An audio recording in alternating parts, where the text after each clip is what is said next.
And Michael, do you have announcements? I do. Welcome to the Kirkwood Meadows Public Utility District Special Board Meeting. The district would like to welcome Jim Hinton and Chris Kitchener to our meeting. This meeting is being fed live over the internet, and the public can make comments and view this meeting by going to KMPUD.com and following the appropriate link.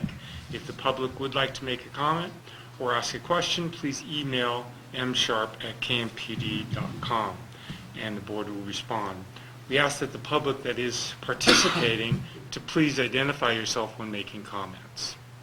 And that's all. Thank you. So you want to do the roll call? Sure. Rickard? Here. Smith? Here. Epstein? Here. Norberg here. And O'Grady? Here. Okay. President accounted for. All right. So look, if there's any comments from the audience on any items that are not part of the agenda. Not seeing any. Let me see if there's any corrections to the agenda or consent calendar. I have two. Okay.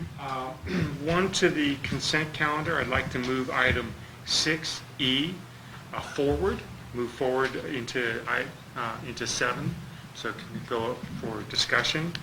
And I would like to move the GM report and the ops report to before the closed session. Okay. Any other corrections, changes? Nope. Okay. And I would say for the agenda today, there are certain items that we want to do at a specific time. So if we get behind schedule, which never will not happen, we would adjust. And if we're ahead of schedule, we might move things earlier to fill. Thanks. So let me see if there's a motion to adopt the consent calendar.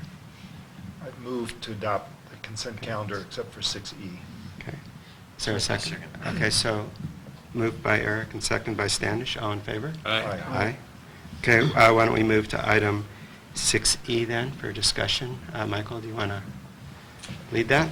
Yeah, the only difference here, as a requirement, CalPERS annual audit, they require that we put out a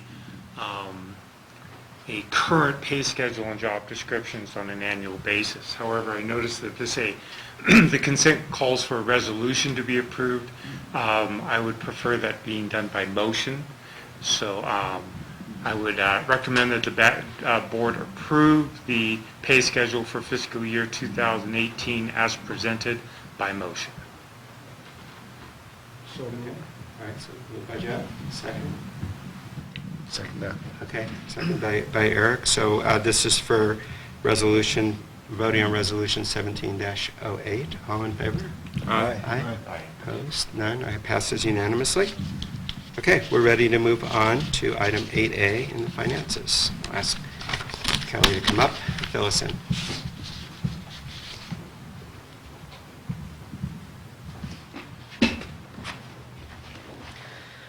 Good morning. We will start with the balance sheet on page 29. You'll notice that operating funds are up from plan by $134,000, and also our cushion of credit is up from plan by $429,000. Other than that, there's nothing new really to report on the balance sheet that hasn't been previously discussed. Other than the $560,000 ahead of plan. Right. Okay. So unless there are any questions, I'll move on to the income statement, combined income statement on page 31. April revenues were up from plan by $75,000. Bringing our year-to-date revenues up from plan by $659,000. You'll notice that there was an overage in operations and maintenance expenses for the month of April. Most of this comes in the wastewater fund at $8,611, which will be detailed on the wastewater fund. Year-to-date total operating is up from plan by $274,000. And year-to-date net income is up from plan by $327,000. Nice work. Congratulations. I just type the numbers in, but, yeah. 2 more months. That's all we need. Don't screw it up. Thanks. Moving on to the water fund on page 36. Operating revenues for water were right at plan, and year-to-date, they are up from plan by $10,300. Operating expenses were better than planned, or we spent less than we had planned by $5,600. Year-to-date, we spent less than planned by $15,000, bringing their year-to-date total operating better than planned by $25,000. Moving on to wastewater on page 37. Operating revenues were up from plan by $4,300 for April, and year-to-date, they're up from plan by $21,000. This is where you'll see in operations and maintenance an overage of $8,600, and this includes $2,600 from hydroscience engineers, who we've contracted to review the upgrades at the wastewater treatment plant, to review the plans.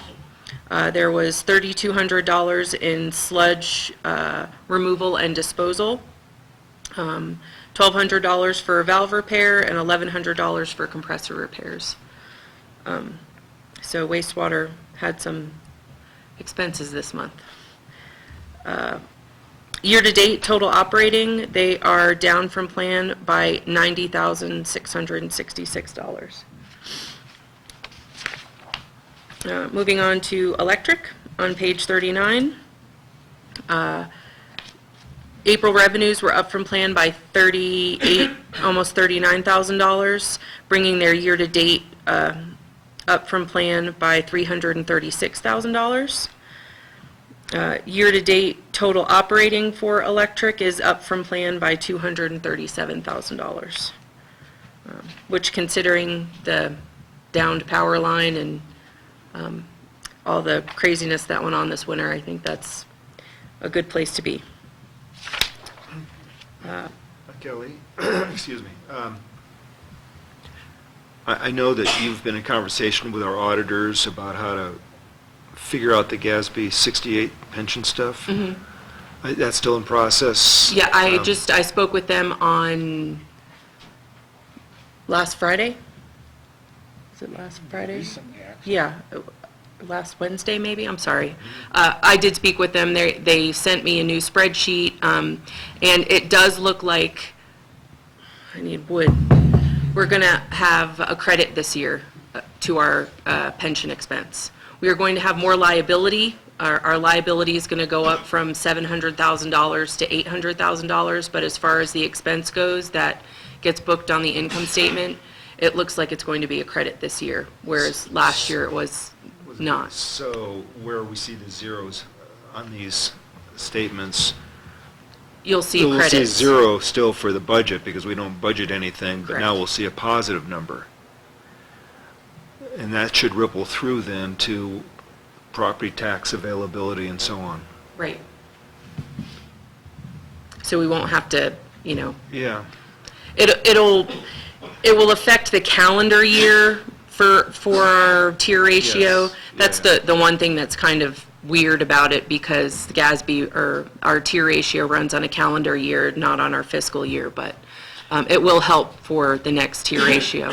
And as this progresses year over year, can we gain a better understanding of why? I guess that the auditor is going to explain that, right?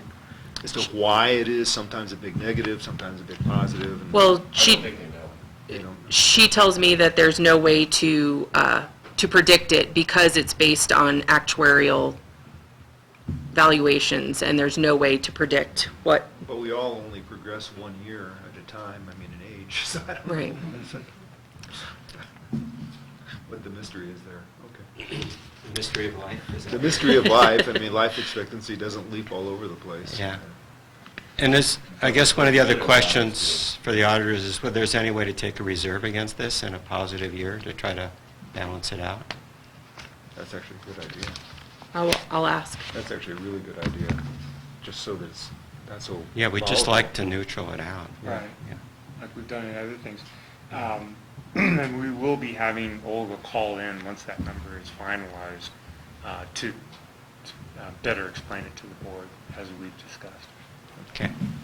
I can say that I am starting to understand it, being they've given me a tool now that I know how to pull the numbers from the reports. It's still not crystal, but I'm... You realize by saying that you can never leave. I don't plan on it, so. How about you can never fire me? Yeah, that's that too, yeah. Moving on to propane fund. Operating revenues for propane were up for April by $35,000, and year-to-date, they're up by $282,000. You will notice that there were some overages in salaries and wages for April, and this is directly related to the increased inspections and patrols due to the, the two fires that we had. So there was extra time spent in propane this for April to make sure things were safe. Total operating for year-to-date, total operating for propane is up from plan by $151,000. That's all I have for the income statements. Is there any other questions? On GASB 68, you said will report a positive income, but the liability will go up. How does that work? That's part of the large spreadsheet that I'm learning, and it, That was the answer. right. Yeah. Okay, fair enough. I'm working on it, though. Thank you. We'll move on to April EBITDA. We were up from plan by $67,000 for April, which brings year-to-date EBITDA up from plan by $272,000. So, good year so far, yeah. Now we'll move on to the balance sheet and income statement comparisons for 16 and 17.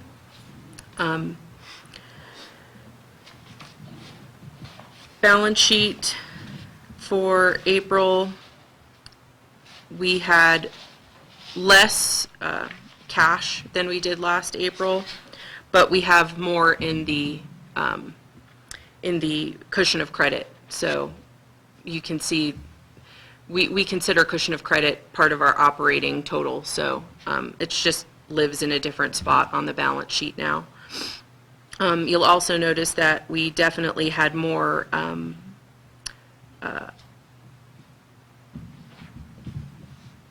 amortization, sorry, I was looking for that word, and that's part of the study that we did for the depreciation of the Out Valley project. So that's those are the two really big differences on the balance sheet. Well, also, there's less debt, right? Right. 'Cause that's been paid down.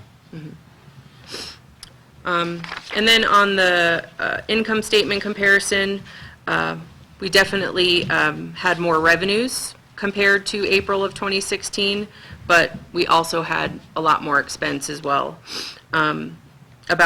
If you don't consider the G&A allocation, because that's really just the property tax allocation, we had about $500,000 more in expenses, which you can see in the net income loss, that flip of $457,000.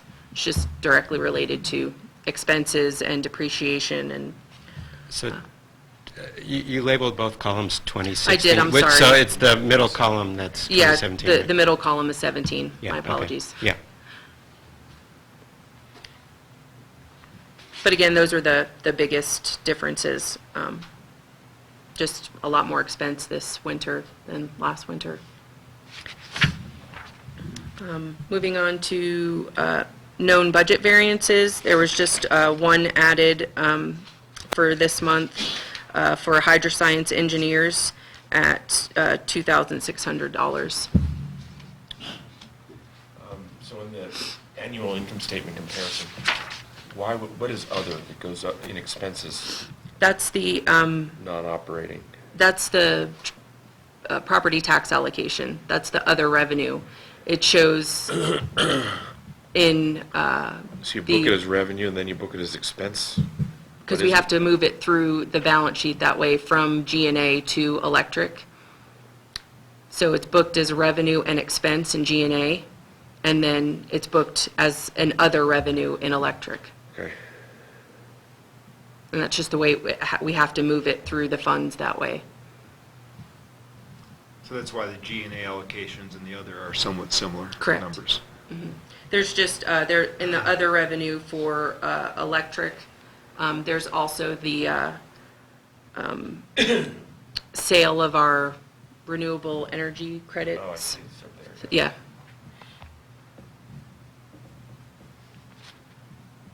Okay. Moving on.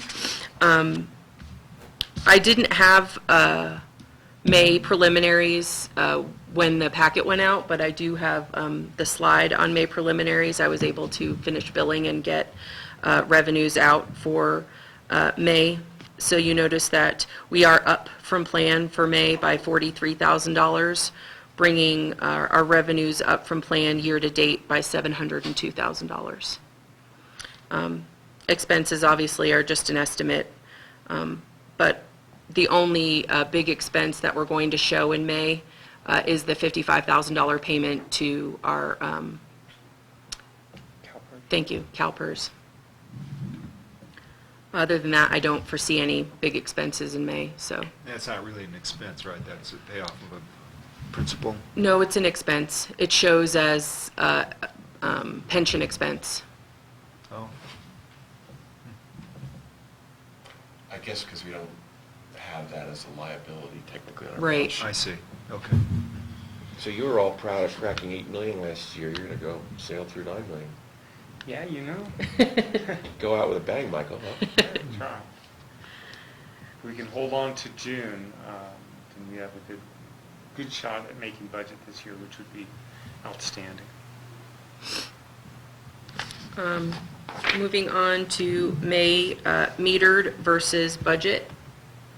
We metered 408,000 kilowatt hours. We budgeted for 305, so we had a positive variance of 102,000 kilowatt hours metered. And as compared to last May 16, we did better by 54,000, almost 55,000 kilowatt hours. And propane, we metered just about 1 million cubic feet. Our budget was for 666,000 cubic feet, so a positive variance of 337,000 cubic feet. May 16 actuals were at 917,000, so a positive variance of 86,000, almost 87,000 cubic feet metered. And then our historical May for kilowatt hours still wasn't our best. Our best was in 2013 at 540,000 kilowatt hours. And I believe that year the resort was open through May in 2013. But we came back from the last 3 years up to 408, so a good return at least to a higher number after the couple of years of drought. And moving on to cash waterfall, this is the same cash waterfall as last month. I did not have a chance to update with May numbers due to the earliness of the meeting. So the only change on this is that I made the correction to the switch station expenses. There was, I pushed them out to the 2-year mark. So right now, our low is showing in December of 2020.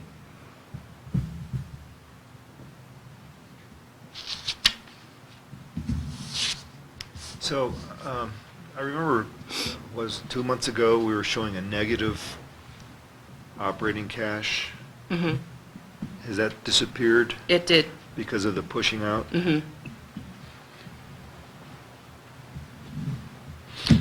That's all I have. Okay, thanks. Are there any questions about the finances from the audience? No? Okay. Thank you very much. Thank you. We'll move on to item 8B, the CalPERS payment. Thank you, Ken. I would just add, I mean, from the Finance Committee's perspective, we're thrilled with sorry. this year. I mean, it's a good year, thank you very much. Financial performance was remarkable considering all the chaos that went on. But snow is good. Thanks, Danish. Okay, Michael, 8B.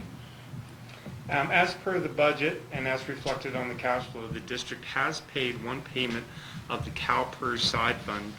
The payment was of $55,000, which leaves a net of about approximately $92,000 of remaining expense.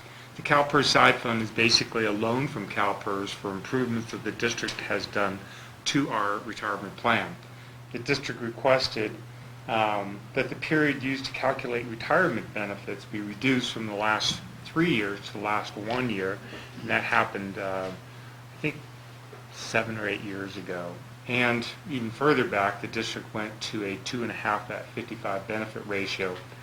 The cost for these upgrades became the side fund, which carries with it the percentage of CalPERS calculates on their return. Is currently at 7.5%. This is by far the most expensive debt the district has. The plan was to pay this off in 3 payments of approximately $55,000. In a finance committee meeting, they recommended that we look at paying this off early. And the district staff has looked at this and agrees with finance that we should, but recommends that we do this payment in December of 2017. That way we've seen whether our early snowfalls have been received, and the 2017-18 winter season has been established, and that the 2017 capital season is beyond us, and we know what those expenses are, including large expenses like the wastewater collection system, the propane tank, etc. So this has been discussed at the Finance Committee. Which unanimously agrees with staff's recommendation. Okay, are there any questions? Other questions? Audience question? So when would so there would be a resolution to pay it, or you would just? We Yeah, would bring right. this back in December after the December. snow. It's a big enough payment that I think that, Okay. we should revisit this once Kelly can look at our cash flow and make sure that we're in good standing, and then go ahead and pay this off. Okay. Good, thank you. All right, so we're ready to move on to item 8C, which is a public hearing on rate adjustments. And the way this will work is Michael will present the whole study and also staff recommendations. We'll then open up the public hearing for comment from the public, including ones that we've already received and any ones that people want to offer. After that, we'll close the hearing and then have a board discussion.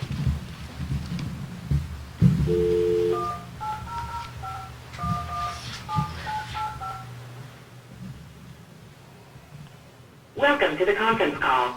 Please input your access code followed by the pound key. You dialed 4800096. If this is correct, press 1. To enter it, the subscriber has not yet arrived at the conference call. If you are the subscriber, please press the star key now. Please enter your subscriber PIN followed by the pound sign. At the tone, please record your name for announcement to the call organizer, and then press the pound key to enter your conference. Kirkwood Meadows PUD public hearing. You will now enter the conference.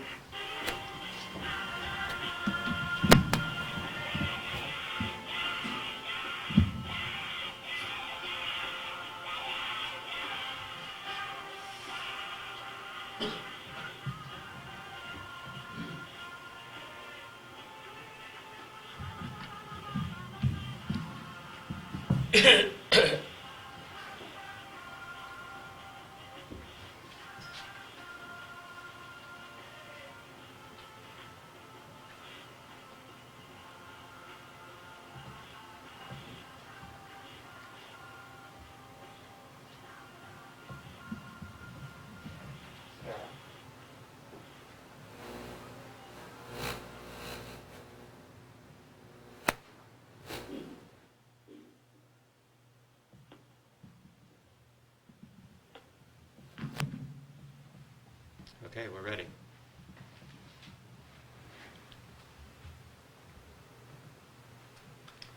So, the general manager objectives for this season, one of the general manager objectives was to revise the rates for the water, wastewater, irrigation, and solid waste departments to achieve the operating results in the 2016-17 budget. So we've been working on this and bringing this back before the board since April, and we've had a pretty aggressive schedule at this. And today we're looking at the public hearing and possibly adoption of these this ordinance, which would change a regulation, which would change the rates. Staff has put together many documents with regards to this, which is included in your packet and has been sent to our customer base, including the customer notice, the notice of public hearing, the rate study, the ordinance, and the regulation as discussed. So today the board needs to consider, and the public will be commenting on a proposed 2018-22 budget, which calls for the rate increase to achieve a 7.5% increase in revenues in the wastewater department, a 4% increase in the revenues in the water department, and a 4% increase in the base rate for the solid waste department to achieve the revenue needed forecasted in the budget and fund needed capital improvements. Currently, water base rates comprise 81% of water revenues, while usage charges only represent 12%. For wastewater, base rates represent 63% of the total, and usage charges represent 35%. This structure does not promote conservation and does not fairly allocate costs among the larger users based on their relative impact on the system. The board thereby looked at a system to reverse this trend and place more of the revenue stream under usage charges. To move in this direction, the district has produced a rate study placing the entire increase that I just mentioned onto the usage rates. The current water rate is $4.13 and will be increased by 34% to achieve the necessary 4% increase as mentioned. The current wastewater usage rate is 22.57 cents per 100 cubic feet and would need to be increased by 19% to achieve the 7.5% increase that has been mentioned.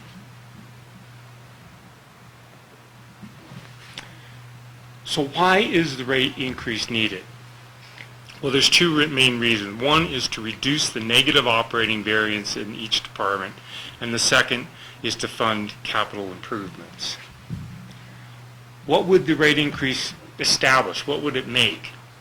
Well, the numbers are following. Water, over a 3-year period, would be increased, revenues would be increased by $80,000.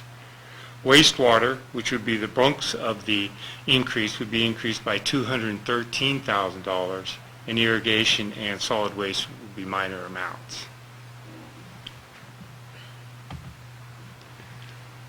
Wastewater, as was defined by Kelly in the financial, has been losing money for years and continues to do so.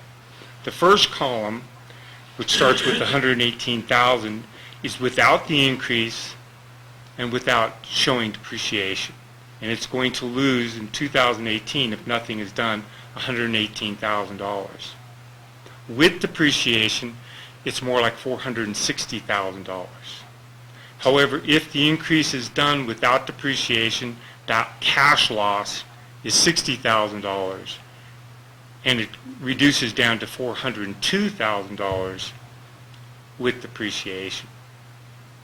What this increase does is help the cash position of the wastewater department. So as you can see on the third column over, we start actually having a positive variance in cash, but we never do cover depreciation even with this increase.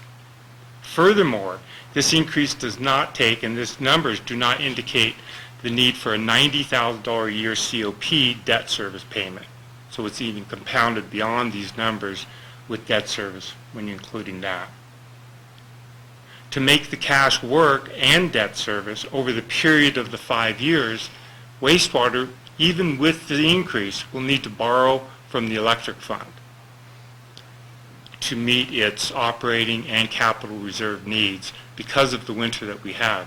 That fund, that borrowing would be close to $700,000 given the budget that we're looking at today. That $700,000 will need to be paid back from wastewater to the electric fund, which we have forecasted after the loan payment of 2024 when the COP loan is actually paid off. So with wastewater, as you can see, because of the costs that are incurred, the costs that we need to put into our wastewater collection system, there is a dramatic need for an increase in rates. Water's a better story.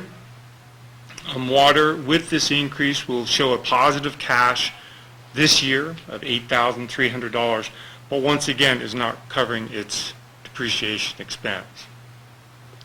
Through the end of this cycle period, it'll start making around $60,000 a year, but still not cover its depreciation expense. This does not include a $60,000 COP loan payment that water has, nor the need for a loan from the electric department for the first 2 years in the amount of $95,000.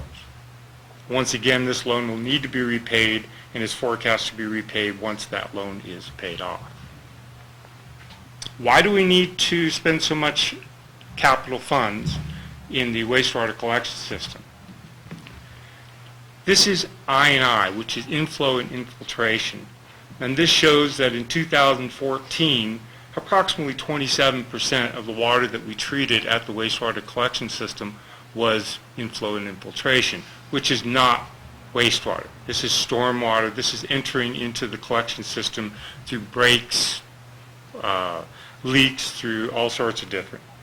That number has increased in fiscal year 2015 to about 38%, and then again to about 49% in fiscal year 2016. It jumped all the way to 57% year-to-date, and I say that year-to-date, in 2017. That number will surpass 60% to get up to around 65, possibly 70%, because we have 2 months here where 75% of the water that we're treating will be not sewage, but inflow and infiltration.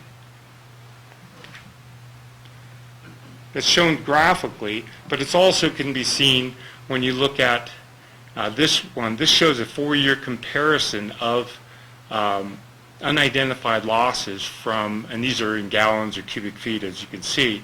And if you focus on the bottom line, you can see that our wastewater gallons have risen from 3.8 million to 5.1 to 9.7, and all the way up to 13.1 million gallons, once again, year to date. That does not include the numbers that we'll see out of May and June. What are the costs to treat all this water? Our estimation, using the margin costs that we went over with the Finance Committee, shows that we'll be spending somewhere around $300,000 to treat this amount of I&I. This is further detailed in this chart where it shows where in fiscal 15 and 16 the largest I&I areas were in the spring when the snow melt coming through. This year shows the impact of rain on snow events, and where the tremendous amount of rain that we received in January, which is over 8 inches of rain, and in February, which was over 4 inches of rain, impacted our wastewater collection system, and our biggest month was actually in January, or actually maybe February. There is a payback calculation for this. If we put in the money that's needed to repair, we feel that if we want to return to the 2013 levels, we have an estimated cost of $250,000 over 5 years. That's just going into the collection system. Now remember, this rate increase, we're only going to, over the next 3 years, increase our revenues by $213,000. And this is just capital funds. It's not already what we're losing in operating. Our potential savings is $100,000 to $250,000 per year, depending on our success rate, which would give us a less than 3-year payback on that investment. This counts on average or better snowfall than what we're having right now. I think these numbers clearly indicate the need for a rate increase, and with that, I turn it over to the board for the public hearing. Okay, thank you very much. So we'll open the public hearing. I'd like to begin with, Michael, any correspondence we've received already? We have received written correspondence, which is included in your packet. Tracy Mallory, a homeowner here, had a series of questions, which I think I answered. She had questions mostly about the operations. Should separate water and wastewater charges for homeowners necessary? Why don't we combine those charges together? A whole host of reasons. There are separate user rates, there are separate departments, and we have to keep those in separate funds, so we don't combine those two. Secondly, she was slightly concerned with the justifications to help fund capital improvements. It seems that the property tax revenue should be spent. I responded that the service rates from both operating and capital funds are funded through development fees. Both expense categories are detailed in our annual budget. So there's just not enough money to do everything that we were looking for. And then finally, she recommended a tiered rate schedule where lower rates would pay a different rate than higher rate users. And though that we are familiar with this rate structure, I stated that for the sake of simplicity, we'd like to stay with this exact system. One comment received, while no one, including me, likes rate increases, in my opinion, this was an excellent letter explaining the issue. Another customer wrote $60, then $132, then $210 per year, so I could flush the toilet and keep the resort open. Okay with me. On that one, the numbers, I couldn't figure out whether they came from the letter. Could you? No, I didn't. Okay. Another customer wrote, I would like to thank you for an extremely well-written explanation. I also appreciate your providing specific information about how the rate changes would affect me, being the individual customer. I know this took extra work, but it helped provide clarity. Clarity is the last thing I expect from a utility company, so this is a pleasant surprise. On the other hand, I am not happy about the rate increase. My KMPUD bill is insanely high already. Another customer said, please be advised that Larry Lacey and Linda Lacey, owners of lots 80, 98, and 99, 30422 Fremont Road, California, hereby protest the KMPUD proposed sewer and water rate increase. Finally, speaking as a long-term owner, I'm quite conflicted about the proposed rate increases. For those of us who use their homes as vacation homes, the proposed increases would not be difficult to absorb. For full-time residents, these increases would truly stretch their budgets. I would prefer a plan that would have a very modest rate increase with the remainder of funding for the project coming from other sources within the PUD. The ratepayers need a break, and that's from Judy Flynn. And that's all that we have received. Okay. So let me open it up for the audience. Anyone in attendance here want to speak to the subject? Okay, so is there any on the phone? Anyone on the email, any notification? Okay, so we've received all the public comment, and I'm assuming that the protest, there was not a majority vote for protest. Okay, so at this point, we can close the public hearing. And let me take questions, things from the board. Certainly talked about this pretty thoroughly, and I certainly appreciate Judy's comment about, funding our needs through other sources. Problem is that there aren't other sources, because each department has to stand on its own, ultimately, and it can only use money from other sources, other departments, through borrowing, and that which has to be repaid, which is an additional cost to that department. And what we've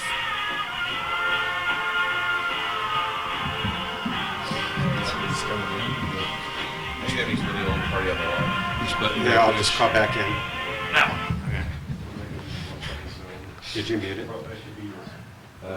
Canceled it. He canceled, yeah. Oh, we have other people calling in. We'll They are do calling? later, yeah. You just got some calls? No, there are other people planning on calling in later, so, Oh, okay. okay. Good. Anyway, I just want, it's an understanding that I've come to only slowly, and that is, over the years, typically we've used property taxes for these matters, because property taxes can be allocated however we want. But our Russ loan has a requirement that we cover all of our costs plus 5% in electric. And when you add in the pension expenses that we've newly found over these past year or two, that's become a large number, and we can only achieve that through allocating property taxes to electric. So electric is building up a lot of cash, which is actually good, because over time we can use that cash to pay down debt and ultimately lower those rates. The downside is we don't have that cash to put into other things, and that would be our other source, really. And the other possibilities, of course, are grants and those kinds of things. We've talked about those a lot. We hope to be able to find grants for the fire department. We hope we can avoid increases in the fire department, which are budgeted, but we hope that we can find other sources for that. But for repairing a distribution system, new membranes, I've never seen a grant opportunities for that kind of thing. So that's the quandary we have, and to me, that's why we're having to do this. We don't have the property taxes anymore, because that's allocated to electric. We can't just use cash that we accumulate, say, from electric for other things, because that's not, the state laws prohibit us from doing that. So here we are. Any other comments? Well, as a full-time resident, I'm classified as a heavy user. I'm a single person living in a 1,600 square foot house, and I'm classified as a heavy user. And I'm a pretty frugal guy, if anybody knows me. And I feel like as a full-time resident, I'm in an endangered species. I really feel that way. And when I look at the socio-economic demographics of our community, it's becoming really polarized. And this really, I know we want to balance our enterprise functions, but wow, if there's some way we could do it on a more gradual basis rather than a 3-year plan, I would be for that. Just going forward, I would ask that the Finance Committee, I know in some communities they give a discount to senior citizens that have low fixed incomes. I would ask that they explore that. There's a handful of us that might qualify for that, and I just think that for the health of our community, we need to encourage people to live here, and it's going in the opposite direction, and including employees. With regards to employees, I would ask that the Planning Committee remain steadfast in improving employee housing. I know that the PUD subsidizes our employees' utilities, but I'm not sure that the ski resort still does that. And I would ask that the planning committee make that a priority, because I understand that this is going to get passed, I know that. But I'm just really worried about the direction our community is going. I really am. I think, I'm just wondering what, maybe we should explore some sort of, not a change in the rates, but, I mean, for people who live here full-time, year-round, if there's a way to say that there's an annual rebate or something that lightens the load. Because I agree with you. I mean, I agree with you. And the way the labor market is these days, it's just getting harder and harder to find people that are willing to commute up here. When 90% of the employees leave at 5 o'clock, Kirkwood becomes a ghost town. And it didn't used to be that way. I won't elaborate. You guys all know. No, I certainly understand. What the problem is. That's all I want to say.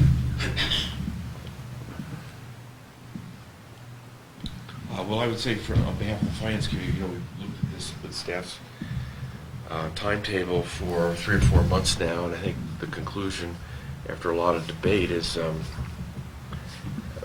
unfortunately we unanimously recommend this. I mean, we are a Finance Committee, so we're tired of flushing $500,000 a year down the sewer, literally, every year. Right. And so we kind of feel an obligation to balance the books. I listened to Michael's presentation just now, and he talks about net income before depreciation, and then he sort of talks about capital loan repayment. Depreciation is a very real expense, because what Michael didn't say is we have net income before depreciation, then we have capital expenditures. Well, capital expenditures is depreciation. So whoever's on the board, whoever's the treasurer, when we eventually balance the books, that should be the goal, is break even, including depreciation. So bottom line is, regrettably, none of us want to raise rates, but we think we should for the health of the district at the Finance Committee level. Do you think the Finance Committee could take up an effort with staff's guidance about, how we could help full-time residents? I think we should. That hasn't been part of the brief so far. It hasn't, yeah. I'm just wondering if for the coming year, if we could take that up and seriously, because, what Peter's saying is absolutely accurate. It's really true. And if we could lighten that load, for 100, 150 people at most? It's not even that. So, people who live here full-time year-round, or for at least, say, 9 or 10 months out of the year, I think it would be a good move. I think we should. So my feeling on this is that if you're frugal, the large cost is the sum of all of the fixed base rates across all the utilities. And that's one reason why we chose not to really touch those, because that's the significant cost right there. That'd be far more onerous. Yeah. Because several years ago we didn't even charge for usage. Water was free. It was a fixed rate for as much as you want, and that's now even illegal in the state of California. In addition to not necessarily being a prudent way to do it, we're kind of in the middle of trying to manage a transition. But in my mind, the big problem is the fact that to run all these operations has a fixed cost, and we're distributing across a very small base. And the only long-term way I can see to make this all affordable, which is why we had an economic development meeting yesterday, is to say we need the more we increase the economic activity, it's a nominal cost to us for each additional unit of service, and that lowers the rates for everybody. There's that, and paying down debt, or getting more of our property taxes, which I think many people have tried in the past, but we only get 20% of the property taxes collected, and that's one reason why the roads look the way they do. So I think what we've proposed here is a reasonable compromise of where we focused. I also think that if you look at the investor-owned utilities, most of them have a lifeline rate, which is based on needs. I can tell you that the marinas get a discount on their insurance if they have people living on their boats. So in some sense, there is a public benefit to having more people in the valley, and we could look at, is there a way to reflect that? I wouldn't propose doing that as part of the current rates that we're looking at, but I do think the point you're bringing up is very real. I think if we could figure that out and get it in place, before the second year and third year increases, then that's kind of Peter's more gradual Right. increase It for just- those it who are just- living all the time. I mean, it seems like a small amount if you're not living here, but especially if you're on a fixed income, it all adds up. Every little, Right. Okay. Any other comments? Okay. Is there a motion to approve? We'd be approving the rate study, or ordinance 1701. Approving the ordinance 1701 actually approves the rate study Right. and Okay. modifies regulation 61001 to adopt the rates as presented. Okay. So does the board feel we're ready to move forward on that? Is there a motion to? All right. Yes, I'll Standish moves. Is there a second? I'll second. Okay, Eric seconds. Is there any discussion? Okay. We'll call for a vote. All in favor? Aye. Opposed? I abstain. Okay. So 4 in favor and Pete abstains. Okay, with that, the ordinance passes. And I'd like to thank staff and the Finance Committee for a really thorough and careful work on this. And I know there were many alternatives that were looked at. And so I think we got to a reasonable position from all of that. With that, we're ready to move on to the budget. Item 8E, budget for 2018 through 2022. This is And just one thing, I got a message from Pam. She had a medical emergency, so she's going to phone in at Okay. 10:30 instead of being here in person. perfect. Okay.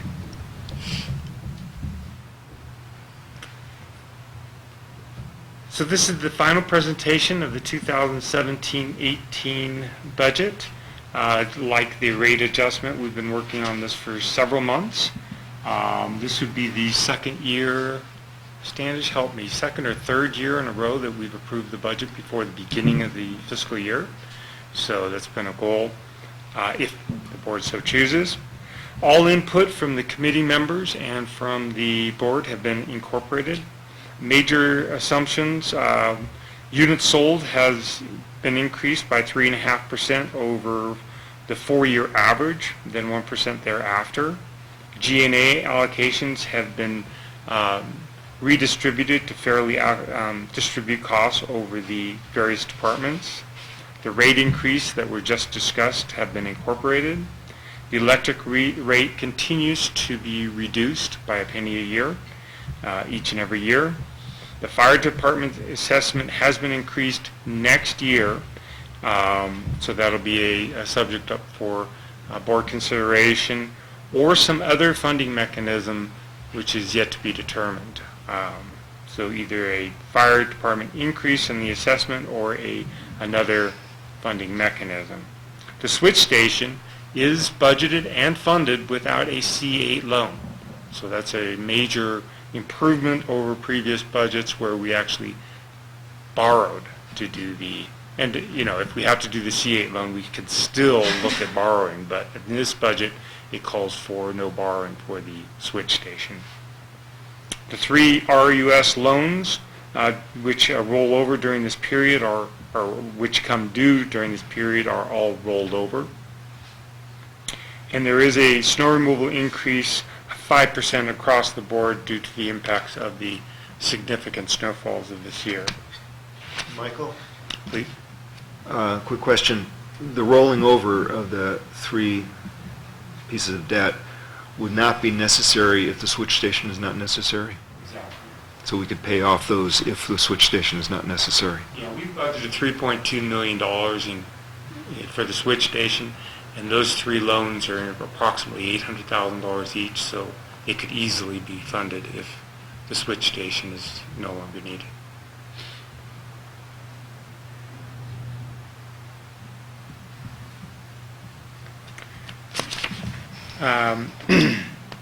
So this has gone before the Finance Committee, and I would turn it over to Standish for any of his comments. Well, we studied it for 5 months, and at this point, we unanimously recommend it. Eric had some good comments that Michael was going to incorporate in the final version for passing. Yeah, and Michael's let me know that they were relatively minor questions and that they've been resolved, I think. It's a really good document. I just hope you beat it by as much, I hope your successor beats it by as much as you did this year. Yeah. Okay, are there any comments or questions from the public on the proposed budget? Gary? Maybe just 3 comments. Bob, thank you. Gary Dirk, Kirkwood Resort Development. First of all, hi, Pete. I think we've had a number of meetings with Michael, and one, I wanted to compliment he and staff for how open, transparent, kind of roll up the sleeves, cooperative they've been on everything here. And I think all of us know that the cost of development and the cost of ownership, which was the last discussion we just had, is a significant concern within the valley. So, and I appreciate the board and staff's kind of rigorousness in trying to minimize that. It's not easy, as we all know, because things are expensive up here. It's expensive to build, and it's certainly expensive to live. So, not necessarily overtly more so than other places, but all of our remote places are expensive. So we appreciate that. And I think just a constant focus on that is important for all of us, both those of us that create, the development in the valley and those of us that then operate it, which is, mostly doable. I wanted to let you know that we've had several productive meetings. So right now, in the capital side of this, you know that in the water and the wastewater segments of the capital plan, there's employee housing loaded, separated, and kind of loaded into each of those.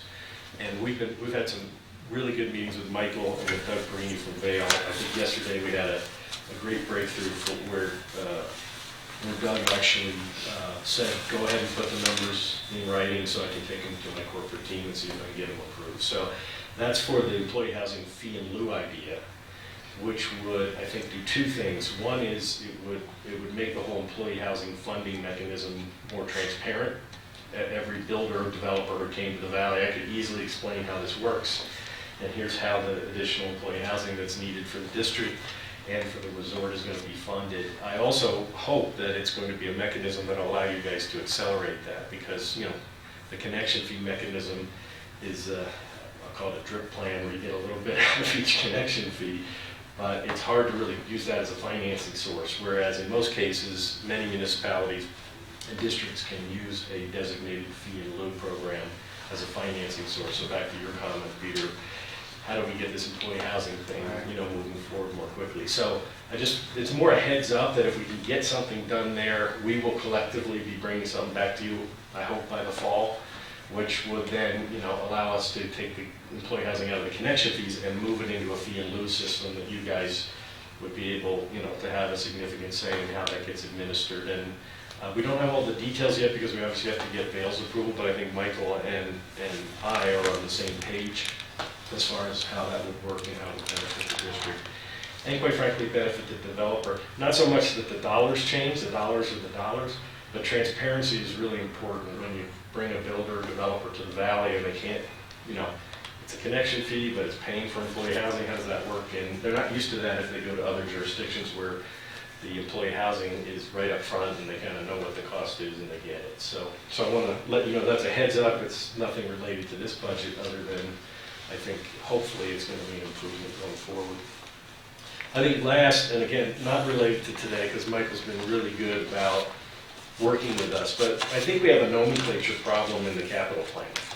We try to segment everything into capacity component and replacement component. But we have some things like the switch station, which isn't really capacity. So then we split it between capacity and replacement, but it isn't a replacement, it's clearly a new improvement. So as you guys go forward into the next year, maybe Standish as the committee kind of looks at that capital plan, you know, it's a little bit of an awkward process that we have. We approve a capital plan, and then we go figure out how to fund it, and we then take up connection fees, you know, several months later. It'd be a lot easier for us, and I think probably easier for Michael, if we knew going in, and my suggestion would be instead of capacity commitments, maybe we have new and incremental improvements, and we have replacement, and then we add little columns that say, how are we thinking about funding those new things? Because some are capacity driven and therefore should be funded by new development. Some are partial, half and half, 80-20, 70-30, whatever. And some are not capacity driven at all. They're just new things we have to do that probably should be funded by the entire rate base, you know, spread over everybody as opposed to new development. So we've had a lot of discussions about what I just said, and Michael's been very forthcoming about his estimates of what goes where. But the process is weird because we don't talk about how we're going to pay for it until after we approve it. And if we label everything as capacity, it kind of implies that it's driven by capacity, when in fact I think some of those improvements are not 100% capacity. So I'm not suggesting anything for today because I think you guys have got this dialed and Michael's explained all the costs, and as best, you know, I can understand them. I think we have our arms around it, but I do think going forward, having that nomenclature change would be really helpful for us, so we can see clearly, what are you guys thinking is driven by new development? What are you thinking isn't? And then we kind of understand likely where the connection fees and where the other funding options would likely end up, and that would probably make our life easier overall. So that's my only suggestion. It's not anything to change today because I think the way Michael has adjusted things in the categories is good. And you know, we're working hand in glove with him to try to really understand where are those drivers, where are the thresholds, you know, what's going to be that trigger that's going to cause that improvement. Is it 20 more units? Is it 50 more units? You know, and calculating the demand and everything else. So we look forward to continuing to work with Michael on that front. Gary, I'm wondering if you'd be willing to take a few minutes, 15 minutes, 30 minutes, and do a quick template of what you just said. Sure. I mean, so really, what the rows and columns would be. Yeah. I mean, that'd be I think that'd be useful for me then to be able to think about it in those I think terms. it's taking the capacity count out of the labeling of the improvements, so it would just be new incremental and replacing it. And then I can show you how we might do a column or two. It would just say, well, what is going to be funded by new development and what is going to be funded by the existing folks. And then there's options under each of those categories for how you fund that in each of those buckets. So I'd be happy to work. Just a little template or something, just to make sure that I understand it really. I think it would be a lot easier also for the public to see, okay, how are we thinking about paying for these things? When we make a decision about a capital plan, everybody knows we need these things. And then the question is, of course, how do you, that's always where the rub comes, is how do you pay for it? And I thank you for all your hard work, and especially to Michael and his team. You did a great job. Thank you. Other comments on the budget? Questions? If not, is there a motion to approve the 2018-2022 budget? Yeah, I'd like to make a motion that we approve. Is that the resolution 1709, or is it? Yes, 1709. Approve resolution 1709, approving the 5-year operating budget and capital plan. Okay, so Jeff seconds, Eric moves. Any further discussion? Okay, all in favor? Aye. Opposed? No? Okay. Budget passes.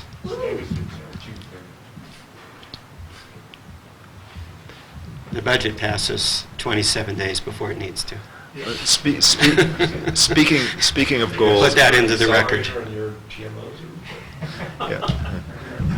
Speaking of goals, Michael, will we be starting the goal-setting process for the new year then?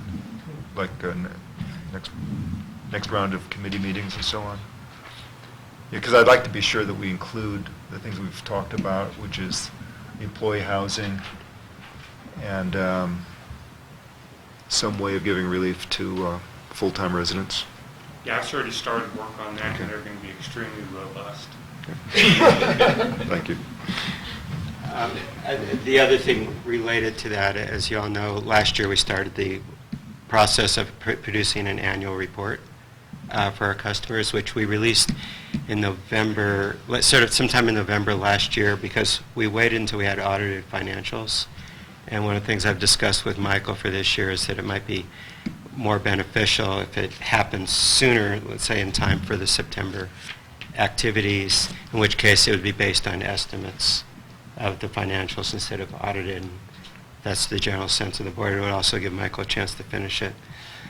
Yeah, I think it's much more prudent Yeah. to do it as soon as the year ends as possible, rather than 6 months later. Right. Audit seems to be, And that's an appropriate place to put in some direction, both what's happened this year and some directional information. Okay. I think we're ready to move on to 8F then, the employee manual.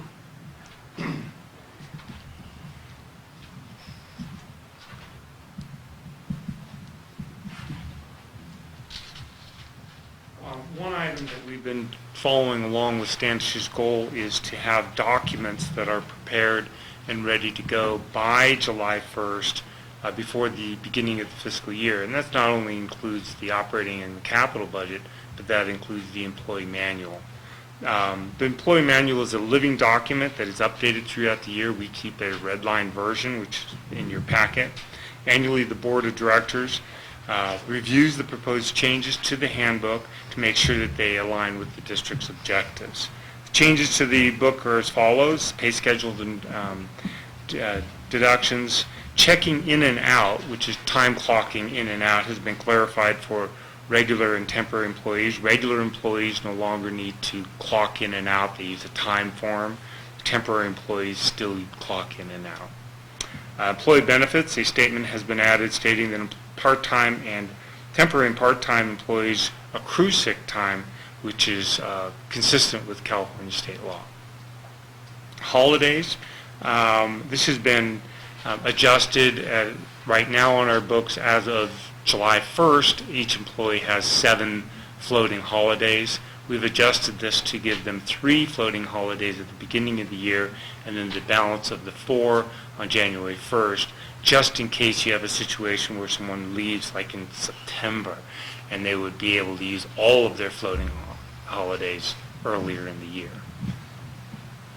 Attendance and punctuality. This is a clerk. Yeah, that's crazy. Yeah, who would do that? Bad. The policy for working from home has been updated.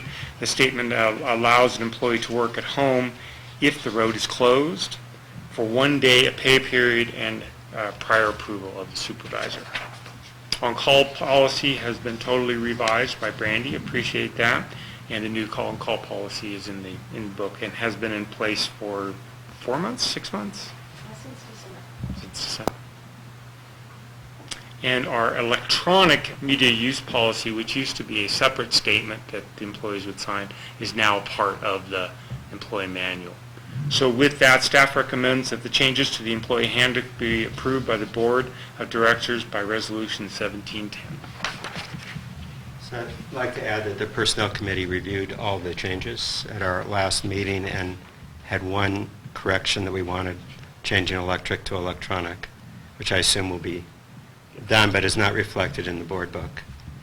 And otherwise, we recommend approval of the employee manual. Is there any discussion? Questions from the audience? Okay, is there a motion to approve employee manual?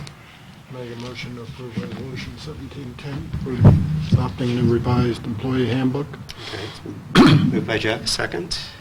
Second by Standish. Okay, all in favor? Aye. Aye. Okay, no one's opposed, passes unanimously. Michael, why don't we move a couple items up since it's not 9:30? Do you have a favorite one you'd like to move? I would just like to go in line then, so The work plan? we'll go to the 2017 work plan. Okay, so we'll do item 8J next.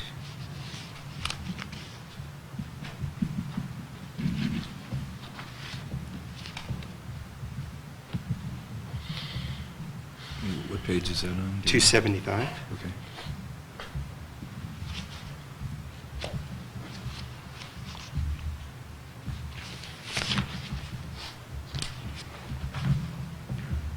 The Kirkwood, for those of a great memory, the Kirkwood Meadows PUD completed the construction of the overhead and underground power line from Salt Springs to Kirkwood Meadows in the fall of 2014. We went live on November 1st of 2014. Since then, we have had no lift operation outages during the ski season. So I'm going to bring that up like every meeting. So. And were there other resorts in California that were offline because of power issues? Heavenly, yeah. Even during the Butte fire, we did not suffer a loss, while other residents in Amador County were out of power from 3 days to a month. So thank the board and the district for providing reliable power to Kirkwood. The project was permitted through an electric transmission line permit authorization from the United States Forest Service. The approved permit gives the district a non-exclusive right-of-way to operate and maintain an electric transmission line across land managed by the Forest Service. Pursuant to the terms and conditions of the agreement, the district and the Forest Service are required to meet annually to review the district's proposed maintenance activities. We have to keep our corridor in good shape. The work is required to ensure that the access to the power line facilities is maintained in case of the emergency, and that we're a good steward of the Forest Service land. The 2016 annual meeting was held on June 14, 2016, and during that meeting and through the monthly inspections that the district conducts, we come up with a list of work that's needs to be done. The annual meeting for 2017 is anticipated hopefully for this month, maybe July. We have some pretty high areas of the underground line. Bear Valley is totally melted out, but the high areas near Peddler Hill, et cetera, aren't close yet. As of the date of the submittal, the work plan, all access roads are now under snow cover, and we won't be able to do a detailed assessment. Road work will typically be completed by a backhoe or similar equipment.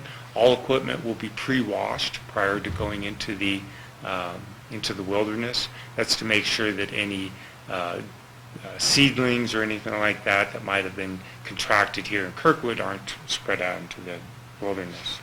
For some areas, imported road base will be brought in. That road base is actually a specified treatment that is guaranteed to be seed-free. This imported road base will be used to take care of the roads that we're responsible for. Not only do we have joint responsibility for U.S. Forest Service roads, but we actually have 2 roads out there that we're solely responsible for. One of them is the overlook of Silver Lake, and the other one is closer to Tragedy Springs. And they're actually gated, and the only access is the Forest Service and Kirkwood PUD. Additional water bars were installed in 2017, and these bars were, as they need to be repaired, and additional ones, they'll need to be installed. The T1 line modification project has been added to the 2017 work plan. We've spent $25,000 on repairing the fiber line between the two because of the Silver Lake and the Bear River Bridge. The district experiences ongoing issues and has now come up with a repair strategy working with Michelle from RCI to give the water a place to go rather than trying to eliminate water. So we're actually putting in drain fields to give that water a place to go rather than rise up to the area of freezing and then freezing. That work is scheduled to begin on June 19th, and we are obtaining the necessary plans and permits. This plan, which is in your packet, is for the board approval, and it will be submitted to the Amador Ranger District for their approval. And this is basically a revised 2016 plan, because it does not have the specifics of what we're going to do this year, because we just don't know until we see what the impacts of the rain events in January and February were to our roads or any other improvements. So with that, district staff recommends approval of, by motion, of this work plan. The Operations Committee had a chance to review this, and we recommend approving it. Okay. Are there any questions or comments? Audience questions? Comments? So Okay. I move to approve the 2017 work plan for the Out Valley. Okay, so it's moved by Peter. Second? A second. Seconded by Jeff. All in favor? Aye. Aye. Opposed? Passes unanimously. Okay, so we'll move on to 8K. The district received a letter on April 24th, 2017, from Duke Eggleston, representing a variety of Kirkwood development entities. It's in your packet on page 366.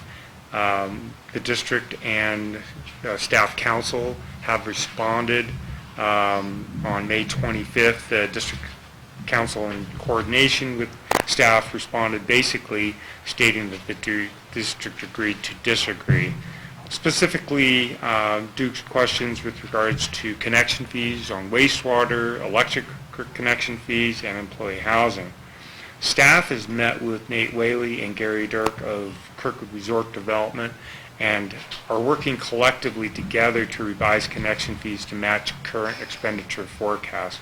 I feel that these meetings have been extremely productive, and I think the feeling in the room is, rather than looking backwards, we're looking at areas of disagreement, we're looking forwards at areas of agreement to come up with a mutually beneficial solution. So I feel that we're taking good strides on this. I do think that we need to take a look at our connection fees based on changes that have happened to the capital plan over the years, and this will be coming back before the Finance Committee and the board on a regular basis.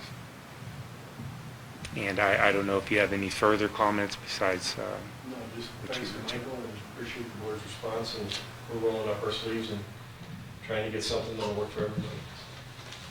I will respond to your comments, which is, at least as we go through the budget process, I agree with you. I don't think we frankly, correct me if you disagree, figure out who's going to pay for what. We look at it as the overall district's budget. So having thought about your comments for the last 5 minutes, agree with you. We don't think about that. I'm okay with that, because the way that this district has operated is we approve a budget, and then he's not authorized to spend any of it until he comes back to us and, applies for permission, if you will. And then the third component is, the whole connection fee issue. I mean, that's, for me, always been a separate topic. So by and large, I agree with you that we develop the budget independently of who pays for it, and maybe we should think about that. I don't think the switch station should be a capacity thing. So I also agree with you on that, which is uncharacteristic for me to agree with you on so many things. This is really Welcome an back. historic day. It's nice to be back. Welcome back, Gary. I guess one question I had is, when we looked at this a couple years ago, one of the reasons why we put it aside is there was no development anyway, and there's plenty of other opportunities to work on. But one of the things that I was baffled at a couple years ago is there was no real agreement on employee housing and who needed it or who didn't. Is that moving in a good direction then, in terms of understanding that? Yeah, so further to my prior comments, Yeah. I think where we're moving is to try to, again, first transparency, because if you don't understand it, that's bad. As the chair of the KMPUD, you need to know how the build-out's going to be, and Eric is the head of the planning committee, needs to understand that. Well, and yeah, it's the other entities. I understand our needs, but Right. the others. So I think what we're trying to do is get out of Vail, what is your future needs? Mhm. I think that's, and we've had a breakthrough where we think we now are moving in the right direction there. I think what we've proposed to Michael is, if Vail can get comfortable that the component of future development to build out that they control is sufficient to pay the employee housing fee in lieu for their units, we would be comfortable taking all the remainder of our development and devoting that for what I'll call your units, okay, for your employees, for the public safety employees and the employees of the district. So at 30,000 foot construct, that simplifies everything. And the whole concept today is existing units and who's in them and everything else would go away. We'd have to get the county's approval because it's currently an ordinance and it's tied to the specific plan. Right. But assuming that they will allow us to kind of manage this situation locally, which, you know, my belief when I was here in my prior stint and my belief now has not changed. That the more we can bring local, where we can just work between the master developer Vail and KMPUD, the quicker, better the solution is going to be. So I think that's the direction we're moving in. And so, but we got to get Vail to get their arms around what their future needs are and to articulate those and then to live by those commitments. So that's, I think, where we're moving. There are other entities that might have employee housing needs? Jeff is, Well, or no? I think in the case of the property management businesses and everything, we're assuming that's kind of under our world to take care of. Okay. So it would just be those two entities then? There's a majority, there's Pyramid Properties, there's probably a couple others, smaller Okay. firms. But I meant in terms of employee housing needs, it's Vail and ourselves. Yeah, There are no other I think the entities. premise of the simplified structure we're hoping to bring forward is a for-profit enterprise in the valley should be able to incorporate those costs into their business model. And it's really just a resort, which is, you know, we have to deal with that because that's what's under the specific plan today. Right. And then I think your needs have never really totally been represented properly in the specific plan in the priority that they exist, right?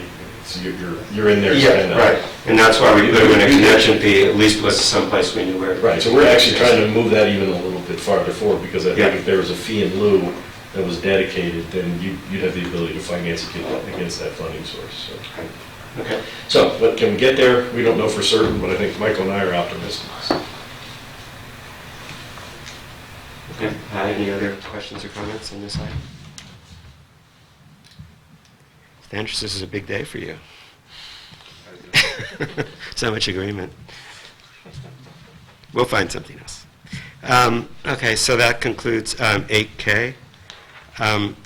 We have 8 minutes before the time event. So, Michael, do you have a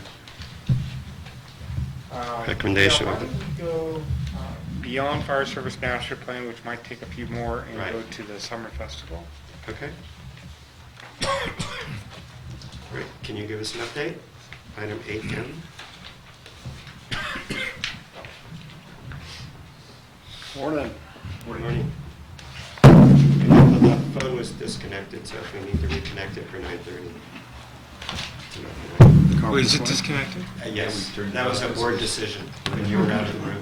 When you went out there with the Beatles came. Oh. I was trying to, it was echoing in my ear when I was talking, and so I was trying to get rid of it. Okay. So just so you know.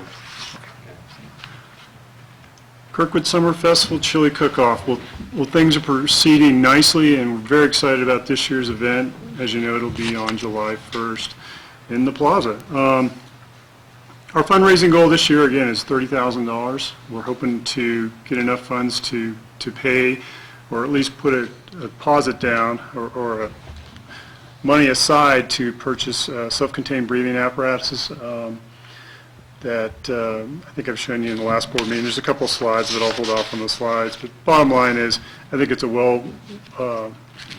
it's a good target for us to have for well-needed equipment.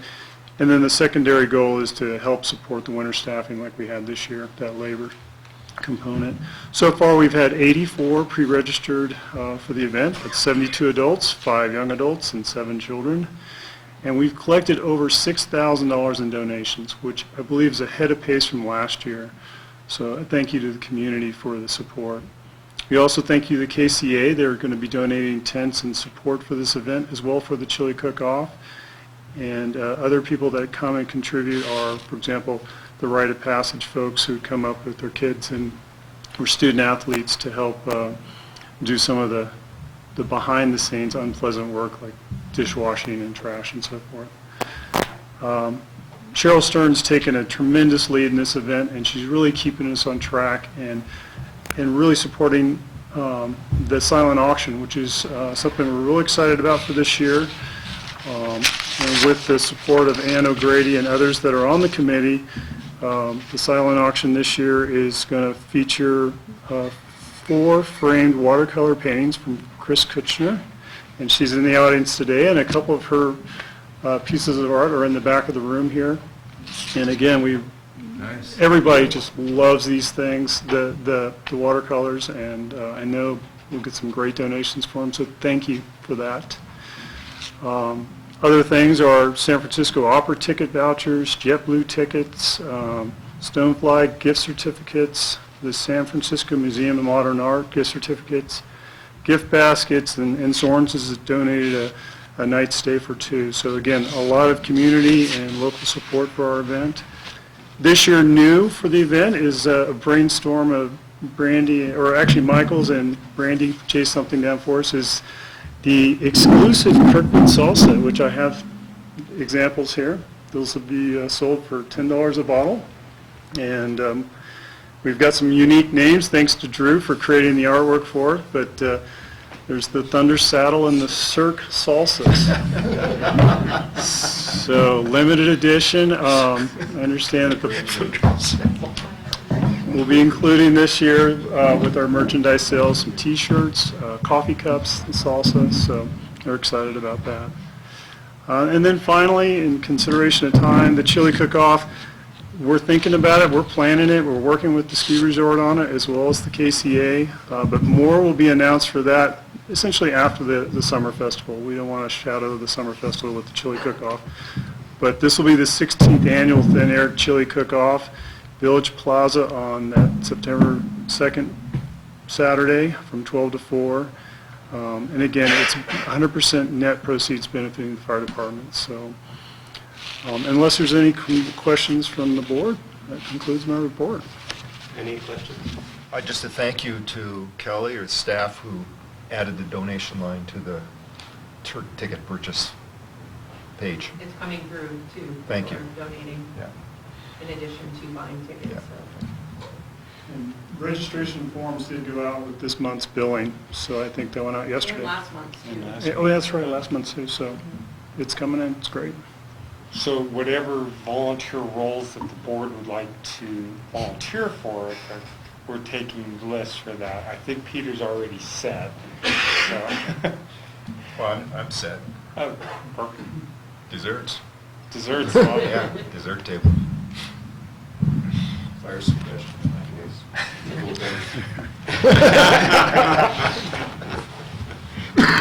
Make you forget about that rate increase. Huh? Okay, good, thank you, Rick.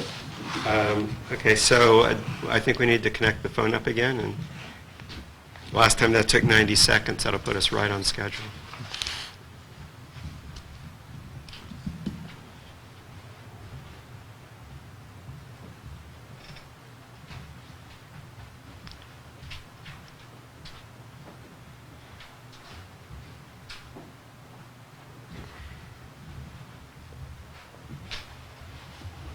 You want me to call in?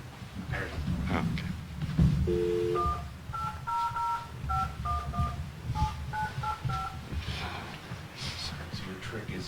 Welcome to the conference call. Please input your access code followed by the pound key. At the tone, please record your name for announcement to the call organizer, and then press the pound key to enter your conference. Kirkwood Meadows PUD. You will now enter the conference. Okay, so it's 9:30, so we'll move on to item 8G, base rates on destroyed homes. And Michael, I'll turn it over to you. Sorry, we're going around. Yeah, 250, yeah, right. Sorry. It's hard to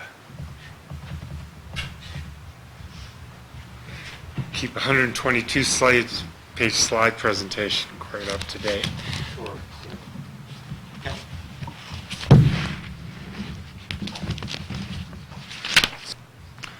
On March 26, 2017, the Wilfred Noia's house at 34197 Fremont Road was destroyed by fire.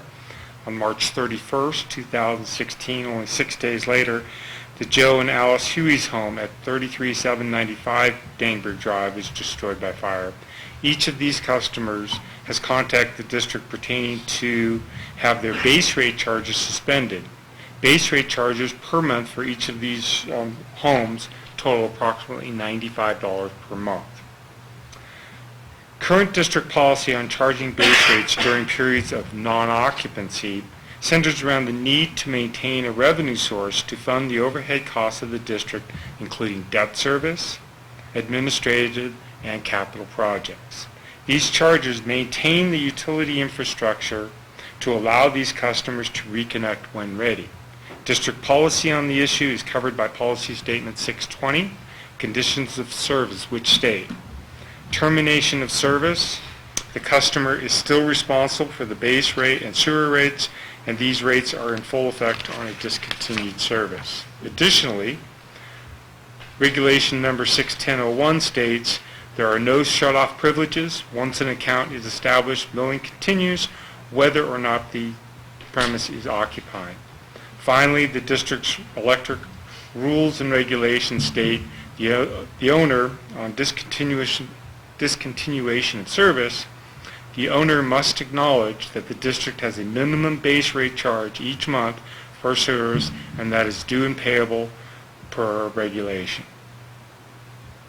While none of these rules specifically describe the destruction of a residence, staff believes that the current policy mandates the charging of base rates in these instances. So currently, these units are being charged base rates as per district policy. Should the board decide to change the policy and not charge base rates on destroyed homes, staff could begin that process. If it is a one-time direction and a one-time instance, then a resolution would suffice. If you're not actually changing policy, but just changing it for this instance, a resolution could suffice. However, if the change above, if you do this forever, if you set a precedent and that any time that a house is destroyed, then the policies actually would have to be amended and an ordinance would have to be enacted. And with that, I open it up for board discussion. Okay. And the finance department looked at We this? considered this, and I can't say we were unanimous. There was some openness to the proposal. I'd say it was an uncharacteristically strong recommendation by staff, and the current policies in place suggested we shouldn't do this, basically. I was one of the ones who was asking some questions about this, and definitely some pros and cons. I mean, to me, a destroyed residence that is absolutely not occupiable, not just that it's not occupied, but it's not possible to occupy it, is more like a vacant lot than it is like a temporarily unoccupied building. So on that basis, I was saying, well, couldn't we forego the base rates? On the other side of the ledger, it's, well, the base rates cover fixed costs, and that those fixed costs have been undertaken in order to support homes like these properties where homes have been. And and then the question, what happens if we have a larger disaster that destroys a number of homes, be it a fire or flooding or so on, and we would lose a large amount of money, and we wouldn't be able to cover the costs that we need to cover if it was more than two homes. Or a condominium project, yes. That's Some of the another other views that came up example. were if we waive base rate and the home is rebuilt, should we charge them a connection fee? And of course, where my treasurer's hat, part of the reason for base rate Michael alluded to is, a charge for having the capacity in place. And then the final thing I'd point out is there were some comments about how these houses had not been occupied for quite some time, and some community members felt that there should be some obligation to be up here maintaining your house. And so to provide a reward for not maintaining your house was not the right thing. So it was a pretty frank discussion with a lot of viewpoints. I think in the end, correct me if you think I'm wrong, I think the sentiment of the committee was that we should not waive the base rates. Except that now we have this new piece of information. I think you probably talked to Dick Shanahan, Michael, and we could make this one-time exception, which is interesting. But I was mostly interested in hearing what others think, either people from the audience or the other three board members. I just am curious to know because I'm on the fence myself. I'm ready to make a few comments. My recollection is that the intention of this rule was that in response to commercial customers that would seasonally terminate their service and they wanted to get out of paying the base rates and everything, and I'm not going to mention which, I think you all know, is the large, tall building. And I look at this incident, these people have lost their homes, they've lost their possessions, they've lost their memories. It's just, I know legally we have a right to charge them the base rate. It just seems inhumane to me. It seems unethical. It may be legal. And the fact that we can do a one-time resolution makes it much easier. For the I just think in the spirit of goodwill and community, we should pass a one-time resolution waiving the base rates. I really do. I mean, $95 a month, come on. These people, they're long-term community members. I mean, it's just through an act of nature, basically, as far as we know. They've lost everything. And we're going to charge them ironically, for propane, which destroyed their houses. That's just wrong. That's just wrong. And I'm going to go on record as saying that.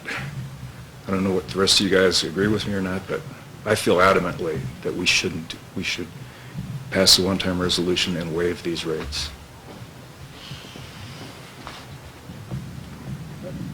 I guess I agree with you in part, Peter, but let's suppose this was a 100-unit condominium complex that we just lost. And, I think this sets a kind of precedent, if we were to do this, that you'd have to do it almost in every case to be fair. Well, And- we're a small utility. We have the flexibility to take things on a case-by-case basis. We're not PG&E, for Christ's sake. Well, I really understand feel that. I still think you set a precedent when you do that. And I'm not convinced that would be the best way to go at this point.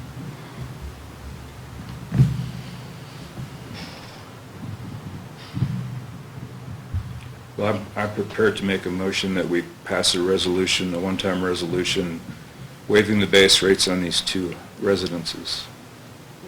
I'd just like to ask before we go to Yeah, okay. the motion, that we just finish the discussion. Is there anyone on the phone that wants to comment? Okay, and are there any members of the audience that want to offer some advice? A tough one. But might I suggest as a compromise, you put a time limit on the abatement of the fee, a one-year rebuilding as an offer to, say we can have compassion for what you've lost and we waive the fee for a period of time, during your rebuilding period perhaps. Just a thought I had. Okay, hey Jack? A question and then a comment. Once I get this, there was I missed the Finance Committee meeting because we had a conflicting KCA meeting on Tuesday, so I didn't get into discussion. But there was a comment that these houses had been unoccupied for a period of time. I don't know much about that, but it seems significant to me to understand what that means. I think our understanding is that they hadn't been occupied or hadn't been used for several months. Well, actually, But that's I'm not sure. incorrect. That is or in terms not? of, It is. In terms of the second house, they had a rotator shovel in their steps. Okay. Okay. So my comment is, I'm much in the same position as John. I would think a 2-year abatement would make sense. These should be insured houses. They should be considering rebuilding, but it takes time. You have to get permits, et cetera. So I would think a 2-year abatement to allow the homeowner to recover and get back in service might make some sense in thinking about it in the abstract. I didn't get all the discussion that occurred at the Finance Committee, so I'm doing this sort of off the hip. But that seems to me a little bit better time period and more consistent with some of the comments that were made by board members. I'd be happy to add that to my motion. Michael, have there been any email correspondence? Yeah, we had an email from Cheryl Stern. She asked, during the Mountain Club fire, what did we do? What did the district do about base rates? Base rates were charged during the non-occupancy period of the Mountain Club. So that was Cheryl probably knows better than me, but I think that was a 6-month period that they were charged base rates when they weren't able to use their complex.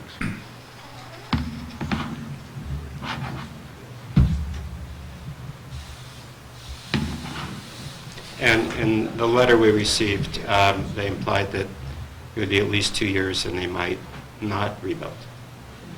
But that was not clear. Just to provide all the data in there. I think we can't do exceptions. We have to have policies. And so if we want to consider a policy that says a destroyed home can have up to 2 years relief, I think that would be the policy, but I don't think we can say that we'll consider each one on a case-by-case unless we've defined the criteria up front.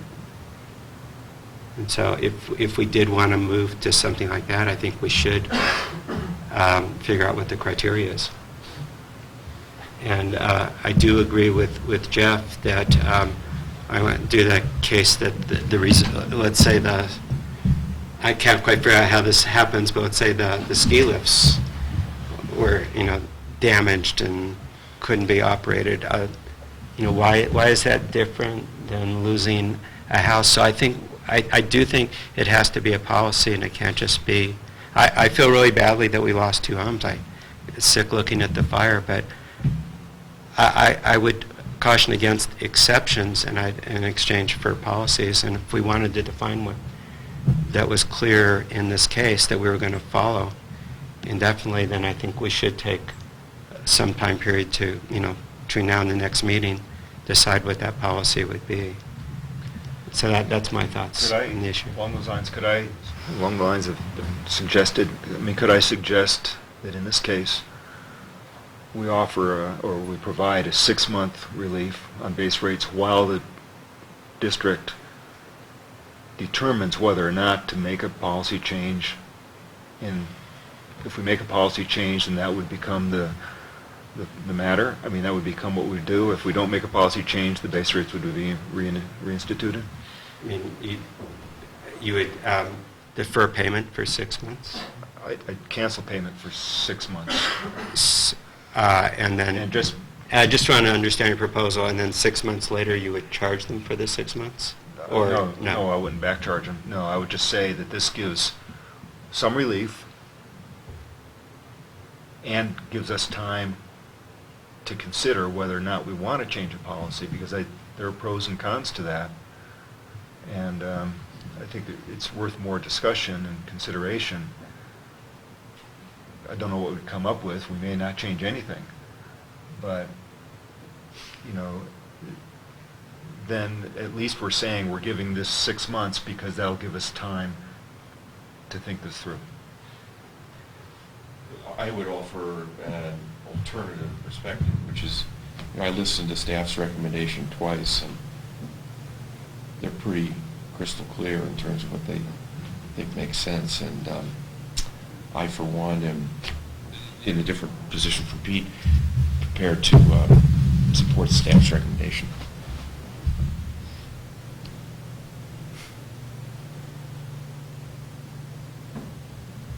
So it's clear we have 5 different proposals here.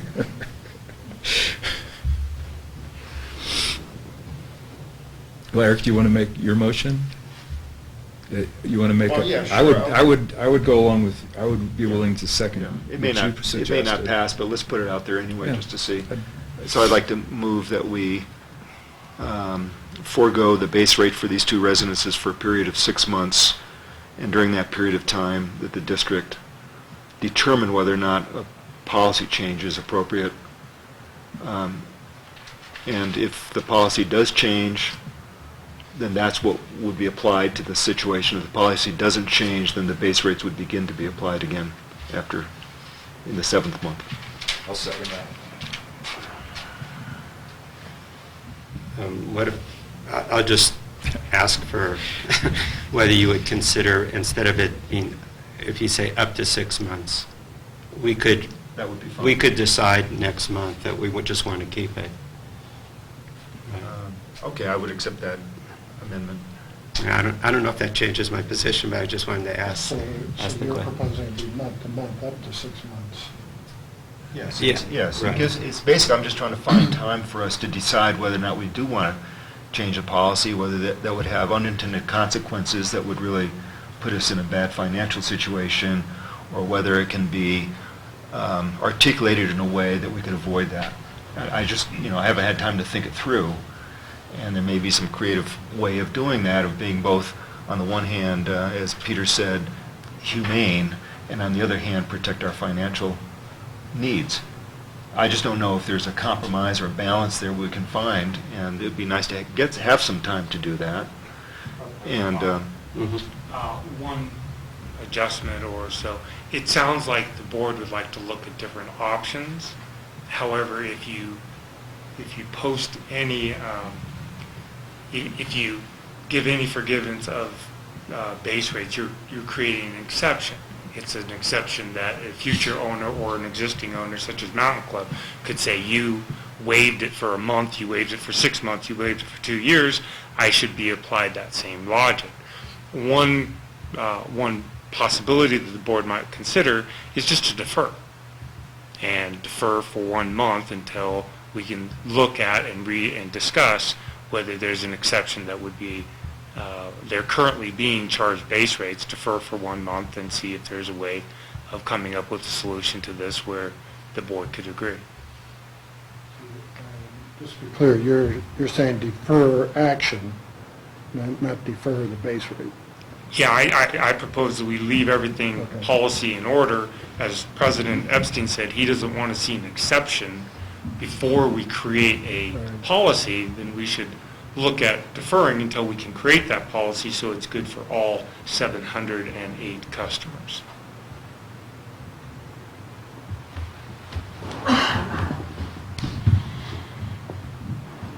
Well, there's a motion on the Okay, there is a floor. Let's motion. vote on that. Yeah, so You want to restate your motion? the motion is, I appreciate Michael's thoughts, but I'll just say that the way this motion is worded is that others,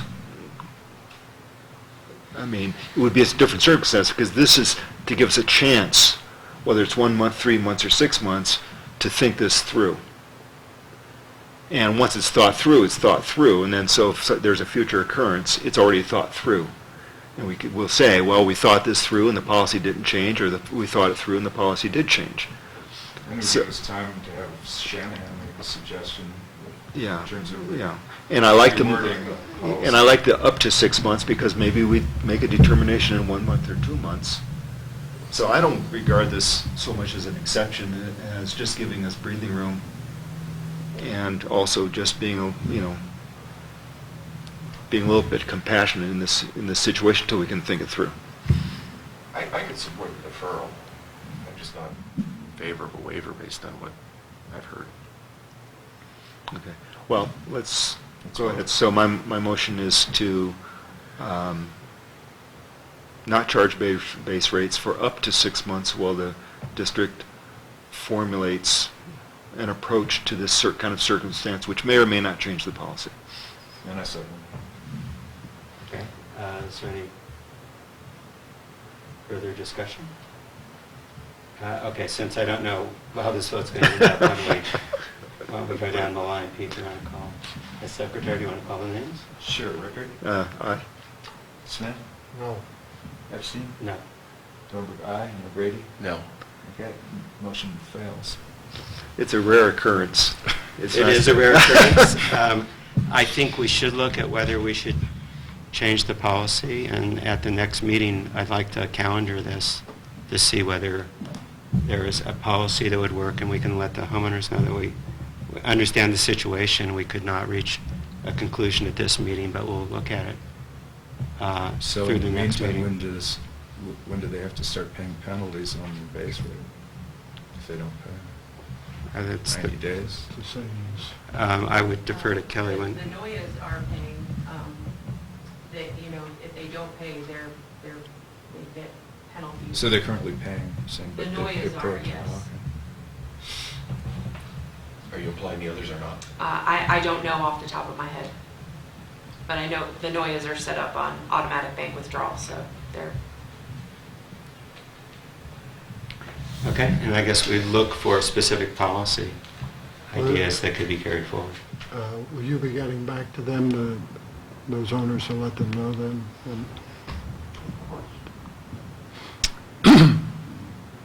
Okay, well, that was a rare occurrence. Appreciate everybody's comments. I think that concludes.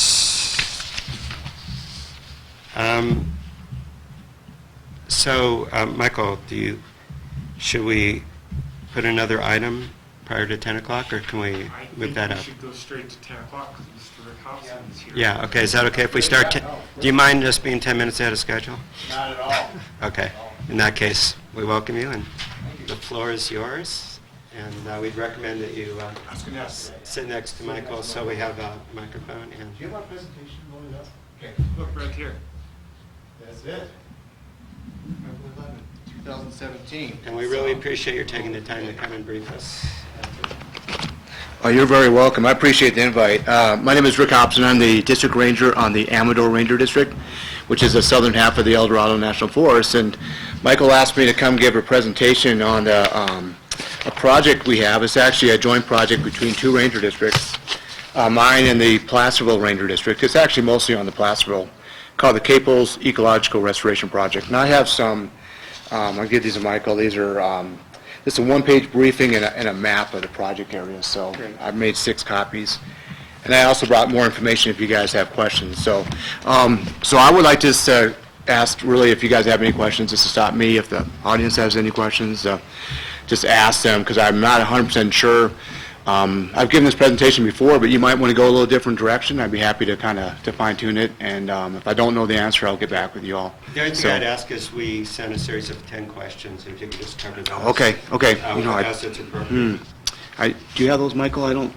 Okay, I might need to take a peek at those. So that was a while ago. So I'll get the presentation, see if we cover those. So Yeah, okay, Yep. great. And it's kind of funny. I tried to come here twice. I think the first time was January 11th, and the second time was the what's that say? February 11th. Actually, it's January 14th, I want to say. And I think those were the 2 big storms we had, and it was pretty That's why we crazy. kept inviting you. Yeah, so, anyway, do you have a clicker? You can maybe just, okay, great. Which button here?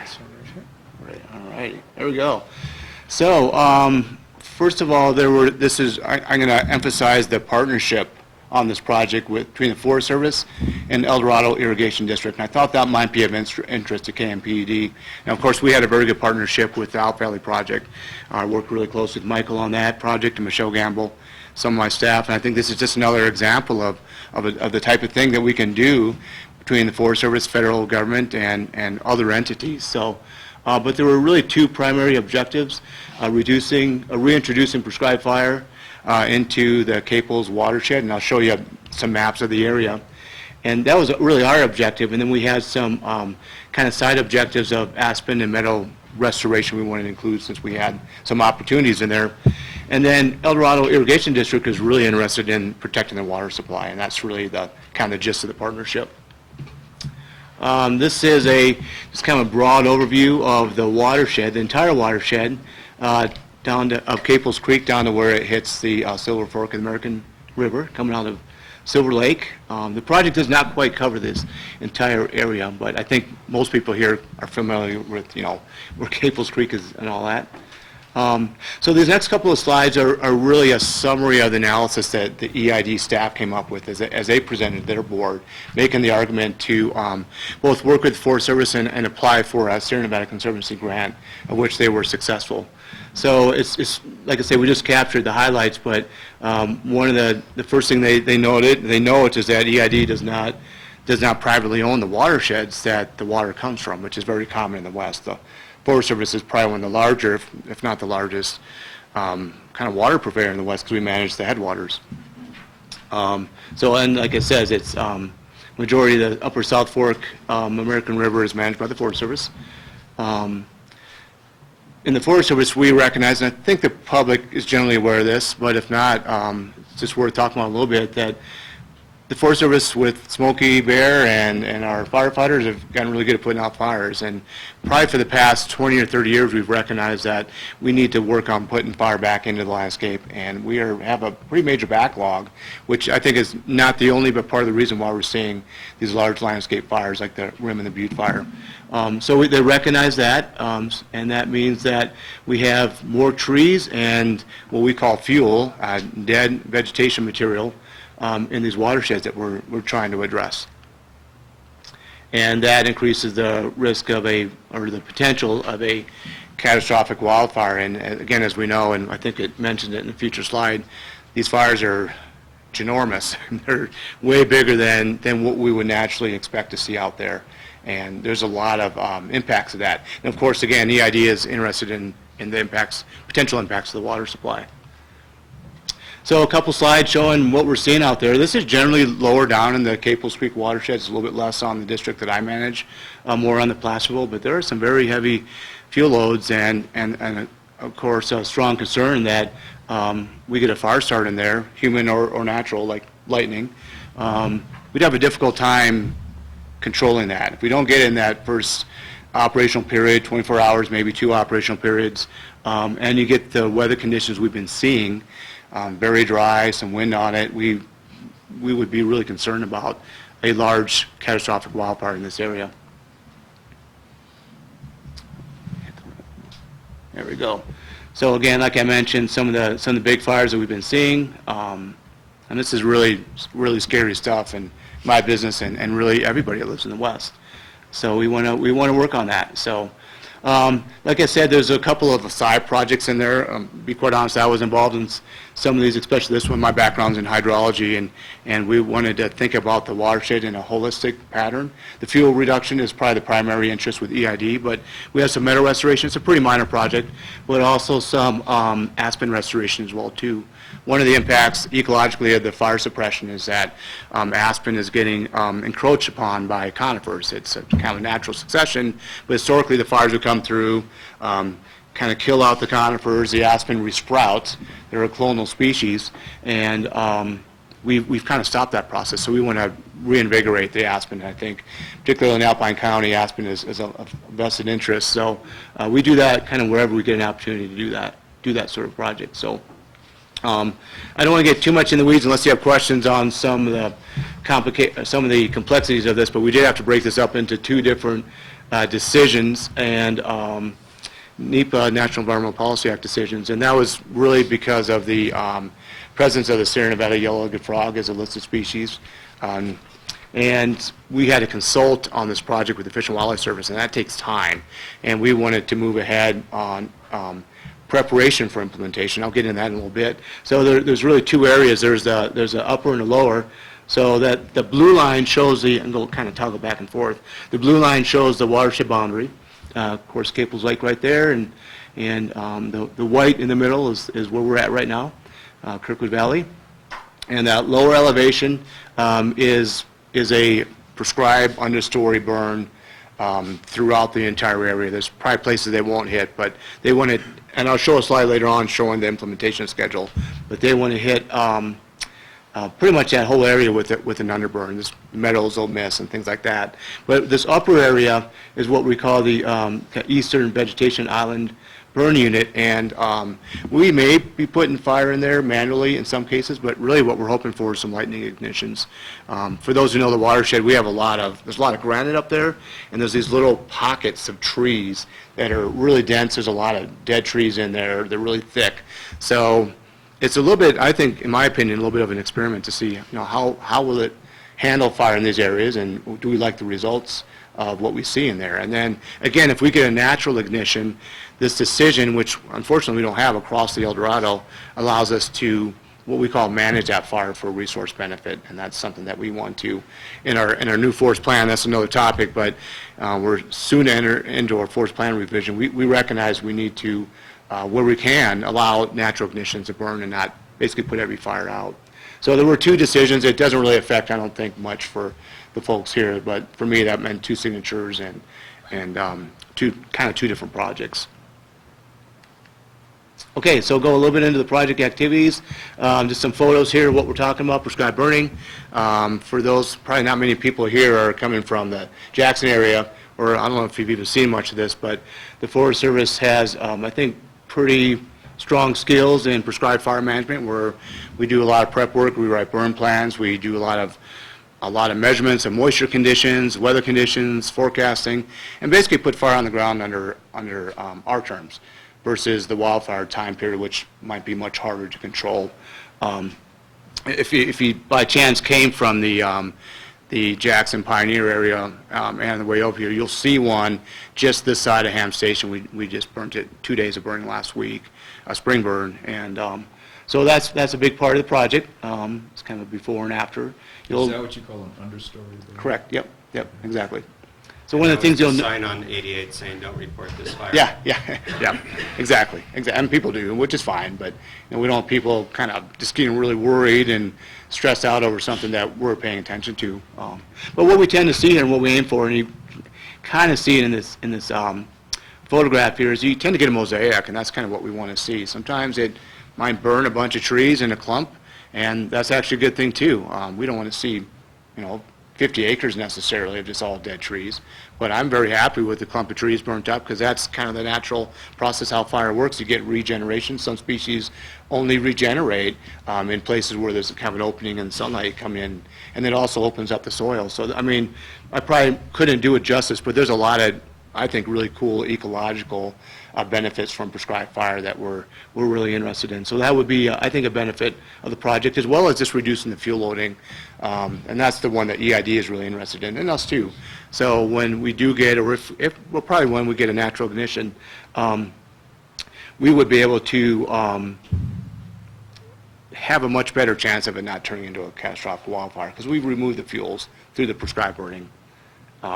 So the meadow restoration project is really just relocating a trail out of Jake Schneider Meadow outside of the meadow, and it's just for the meadow function. It's not really a big project, but it is a benefit to the meadow to not have soil compaction, and sometimes you get channeling and erosion. It doesn't really look that bad right now, but it'll be a benefit, I think, to do that. And then, like I mentioned, the aspen. What we would do is be cutting the conifer. Say, you can see the conifers encroaching, and those are old conifers, so that kind of gives you an indication of how long we've not had fire in there, because of the age of that conifer tree that's right there in the center. So it's probably, I'm just kind of guessing, 50 or 60 years old. It's not a young tree. So those are really the three parts of the project. We got a lot of community support on this project. There's several entities that they just like to see us do more prescribed burning is one positive aspect. But I really think the partnership that was developed, and it was really, I really can't take a whole lot of credit, is Dwayne Nelson, who's since retired, was the Placerville District Ranger, and he worked really closely with EID and really kind of made this project happen. It just happened to be coming on to the Amador District a little bit. That's why we had the two signatures. So, like I say, a lot of really interest in the project, and EID was awarded a Center Valley Conservancy grant. There's actually a planning grant that they were awarded to help pay for the planning, which is the NEPA part that we do. But they received almost $500,000, which is primarily going to a group called American Conservation Experience, or ACE. It's kind of a youth group that is going to be doing a lot of the work, a lot of the prep work prior to the any ignition that we would do. And that's going to be going on this summer. So, but I think Sierra Nevada Conservancy was really supportive of this type of project and the partnership that kind of led to it. And then I put Dan's name on there. I don't know if you know Dan Corcoran or not, but if you guys were interested in this sort of thing or this sort of partnership and wanted to learn more from the utility side, he would probably be somebody worth talking to. Okay, so we're getting actually kind of close and to the end. And so we're going to, they've already started some prep work, which is generally what we call line construction. So, and I'll show a map, I think, in a slide or two of kind of the progression that the Placerville Ranger District is going to take on implementing this project. They're going to take it a chunk at a time. They don't just light it at the bottom and wait for the snow to come. There's a lot of planning that goes into it. And they're going to continue on that this summer. I think they're hoping to do some burning this fall when the conditions allow, when it's dry enough, which generally means in our neck of the woods, a wetting rain to kind of moisten things up a little bit, a drying period, and then ideally a storm coming in after that time period, so you can burn and then have the weather come in to kind of put it out so it doesn't turn into a fire that we're not in control of. And that can happen. There is some risk of that. We recognize that. Particularly around here, those phone winds, those east strong winds would probably be the biggest fear that I would have of not being able to control a wildfire situation. So in addition to the line construction, we're going to spend some time we call fuel piling. So especially around the edges of the units, we will use hand crews. It's fairly expensive, but it really helps us control the fire to pile the material. We can do that around some of these legacy trees as well too that we want to protect, and then burn those piles. So you create like kind of a buffer on the edge. You have the fire line, which is cut down to mineral soil, a place where if the fire comes up to it, should not cross. It does spot, but they watch for that. And then they'll burn piles on the inside of that. So it just helps you contain the fire if it gets towards the edge. It's a pretty common practice. And then again, removal of these ladder fuels around these legacy trees. We really want to keep the scenic value of this watershed, as well as the wildlife benefits and all that as part of this project. So again, like I said, prescribed burning may begin this fall as we are able to prep and as the weather allows. We do have an aerial ignition component. That's again primarily on the Placerville Ranger District. So what that means is we would use a helicopter to drop incendiary devices, little ping pong balls that catch on fire, into especially the brush fields that are on the other side of the river, places where you can't really put a hand crew with a drip torch is how we generally do the prescribed burning. You have to walk through it and you drop gasoline, diesel mixture, and it drops little drops of fire and it catches on fire behind you. And there's a lot of technique to that as well too, but there will be an aerial ignition component to this. So, and we will definitely keep you informed as things are happening. The county supervisors are very interested as well. So if you see a helicopter over there with fire coming out of it, you should know about that before that happens, because you might get some phone calls about that. And then I think probably one of the last parts about the presentation is that we estimate a 10 to 15 year time period. This is not going to be a quick project, and it's not intended to be. We want to take it slow, we want to take it safe, and they also recognize in the decision that we might be able to do some maintenance burns. We don't always get all of the objectives met in one burning cycle. So what that means is maybe in 8 years we'll come back and have a follow-up treatment using prescribed fire, because sometimes that second and third treatment really gets to where you want to be. Say, for example, what we see oftentimes, the first treatment will remove a lot of fuels on the ground. Second treatment will, and the first treatment will also kill a lot of smaller trees, but they're still standing. They'll fall down, they'll get knocked down with the winter storms, become future fuel, and then the second burn can consume some of that. So they're trying to think ahead on this project and really be holistic from a watershed and fuels management perspective. So this slide here shows the units. It's again, the project area boundary. And I know it's hard to read, I apologize for that. But basically, it goes from, the plan is to go from that center northern red unit to the west. So it's the green, the purple, the light blue, the kind of pinkish color, then back around to the orange, and then the kind of darker purple color is really the strategy right now, is to take it a unit at a time. And each of these units have line construction around them, and they would be just kind of their own section. So Rick, as long as you're on this slide, can you Sure. just point out, is Lake Margaret in the yellow? Or- Yes, yep. Yeah, okay. You can kind of see it in that upper central part. Right. Does this thing have a I do. pointer on it? Yeah, that's what I thought. So there's a question I've been wondering for 15 years. I want to ask you. I'll see what I can do. Above Lake Margaret is what looks like a billboard with green camouflage. What That's, is that? that's not yours? I don't know what that is. I believe it's a microwave, some type of microwave relay, but It's just a, That's and what- there's 3 of them in the Sierras, Mhm. and there's one up here at the top of Cable.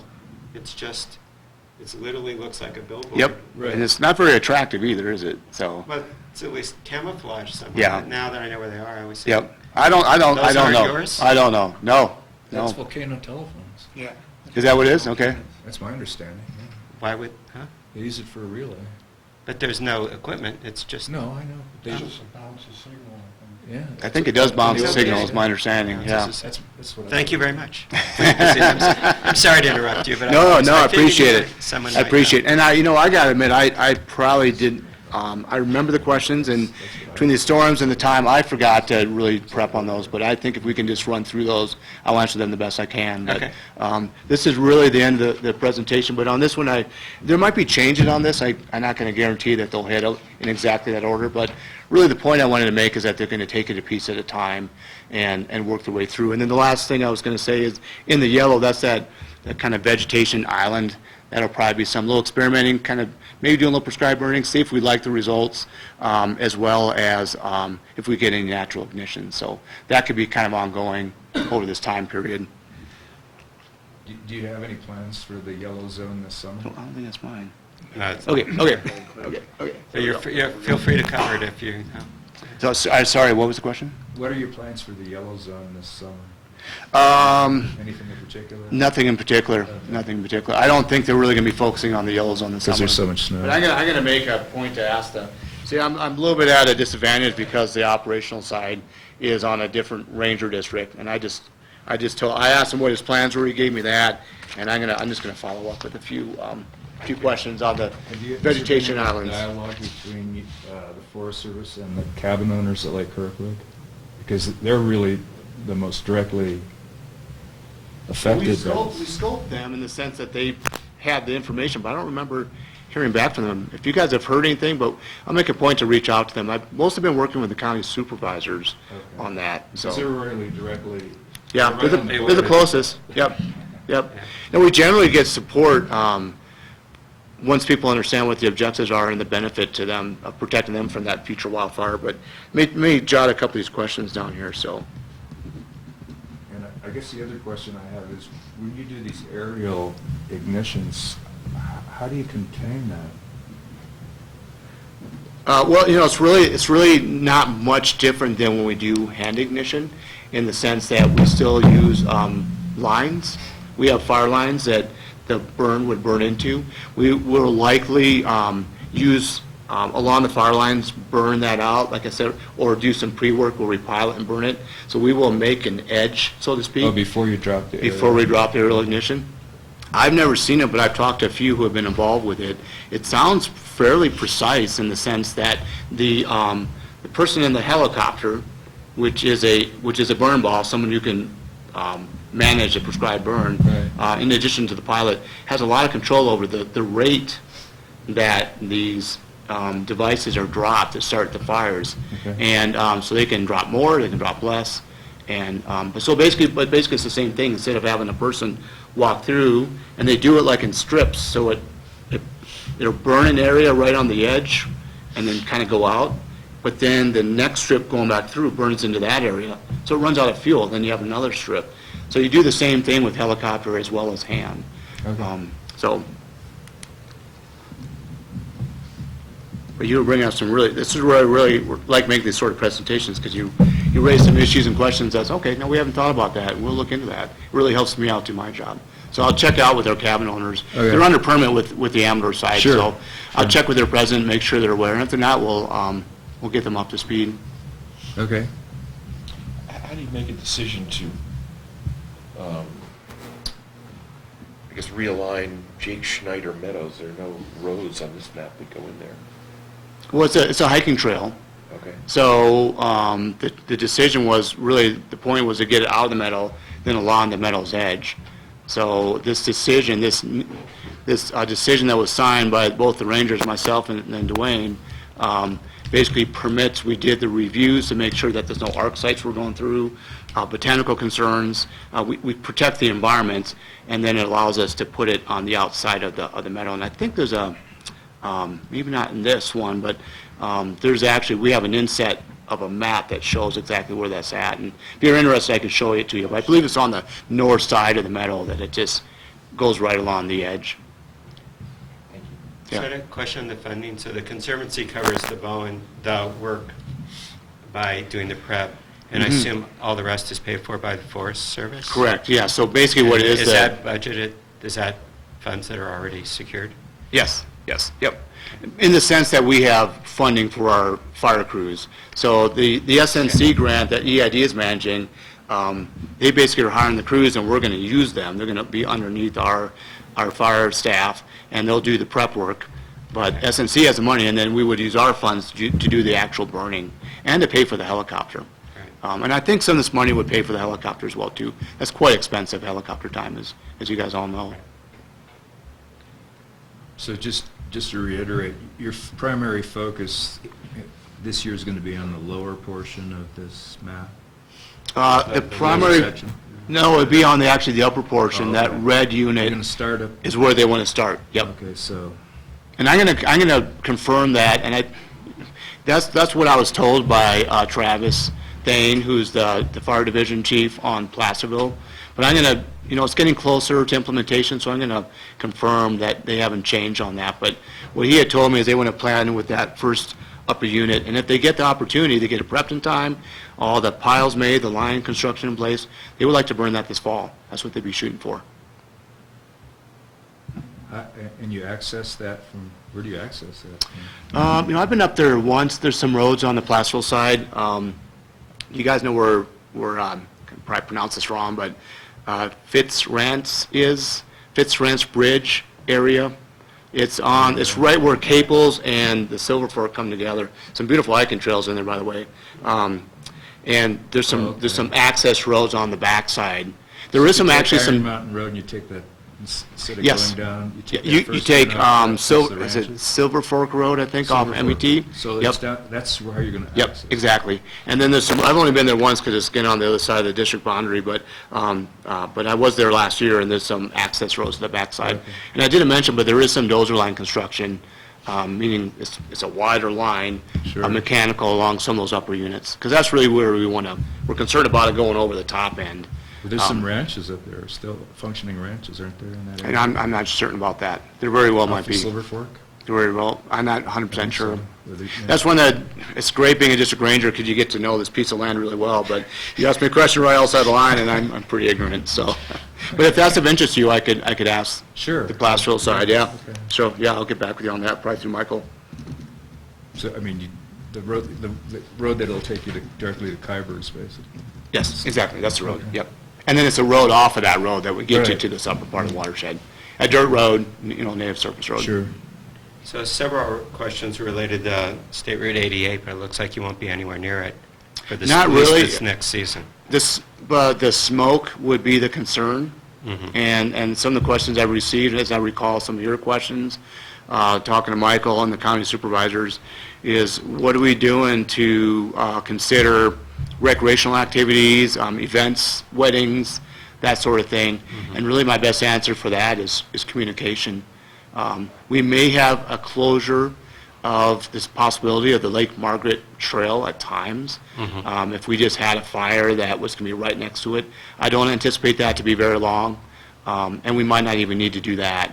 But if for some reason we learn, say in the vegetation islands, that they're burning pretty intensely and we're doing a burn or have a natural ignition that would put people at risk, we would potentially close that trail.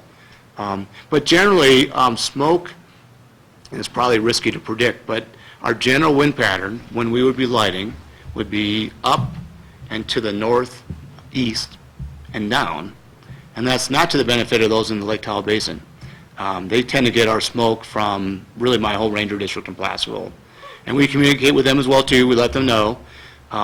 Generally, they had the Angora fire 10 years ago or so now, and we generally have pretty good support from members of the public. They like to see us burning. They know the benefit of that. And we try to mitigate the smoke impacts. And we have to get permission, by the way, from the county air districts as well before we can do any of this stuff. So the general pattern would not be up and over to Kirkwood Valley to here, and then settling in here. But that's not to say that could not happen. So we're just going to do our best to keep people informed and talk to us if there's something big going on we're not aware of, and we can adjust it a day or two, and we'll do our best to do that. I think really communication is the best way to go on that sort of thing. So is some of this in Sales Canyon, or? I don't think so, but I'm not. But it's adjacent to it, right? Can you tell me where Sales Canyon is? Well, it's, if you go up to the top of Schneider Cow Camp, Okay. and you look over towards Pyramid Peak, there's that big canyon there. Does that drain down towards Highway 50? Yeah. Yeah, so that would be outside the project area, but it sounds like it's just north. So where the Strawberry OHV route goes through? Right. That area, yeah. No, this would be outside of that. So that ridge above Margaret Lake is kind of the Okay. watershed boundary. Okay. So, and that's where we'd have some line construction. There's actually a road up there. We'd have the line construction and, Sure. prep the edge, and then we would light down, so. All right. Yes, sir. Rick, I volunteer up at Carson Pass. Oh, you do? Oh, at Empia?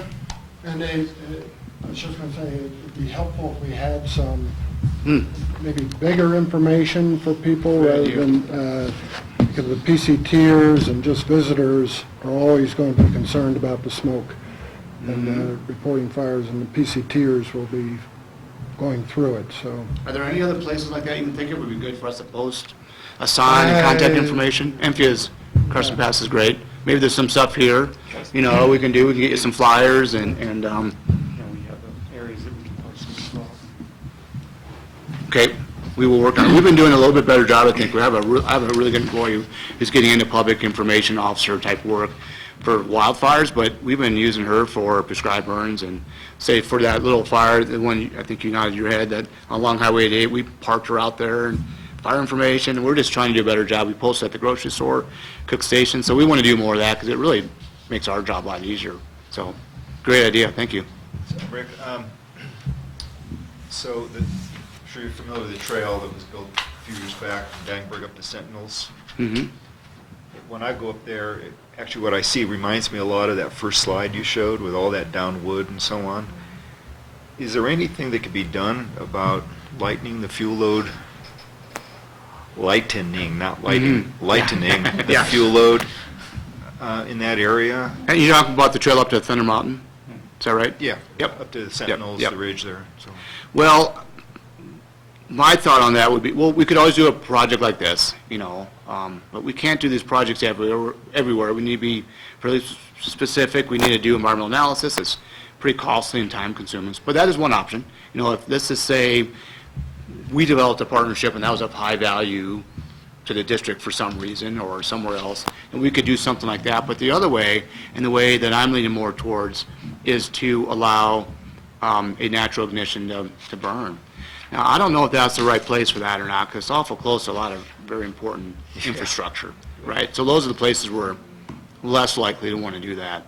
But let me think about that a little bit, and if it's more than aesthetics, say, for example, one of the projects I've had in the back of my mind, I've heard a similar comment from the Silver Lake cabin tracks and the cabins. So I've kind of pondered in the back of my head, and maybe we can talk more about this, kind of this upper country red fir fuels reduction, which would be a timber sale project. And you may be interested in that. That might be one way to do that. The value of a timber sale, there's several values, but one of them, when it comes to fuels reduction, is one, the timber sale results in fuels reduction. But we have an authority called Stewardship Contracting Authority that we've been using pretty extensively on the El Dorado, and it allows us to use the value of a tree that we sell to a purchaser to do work that the purchaser would do.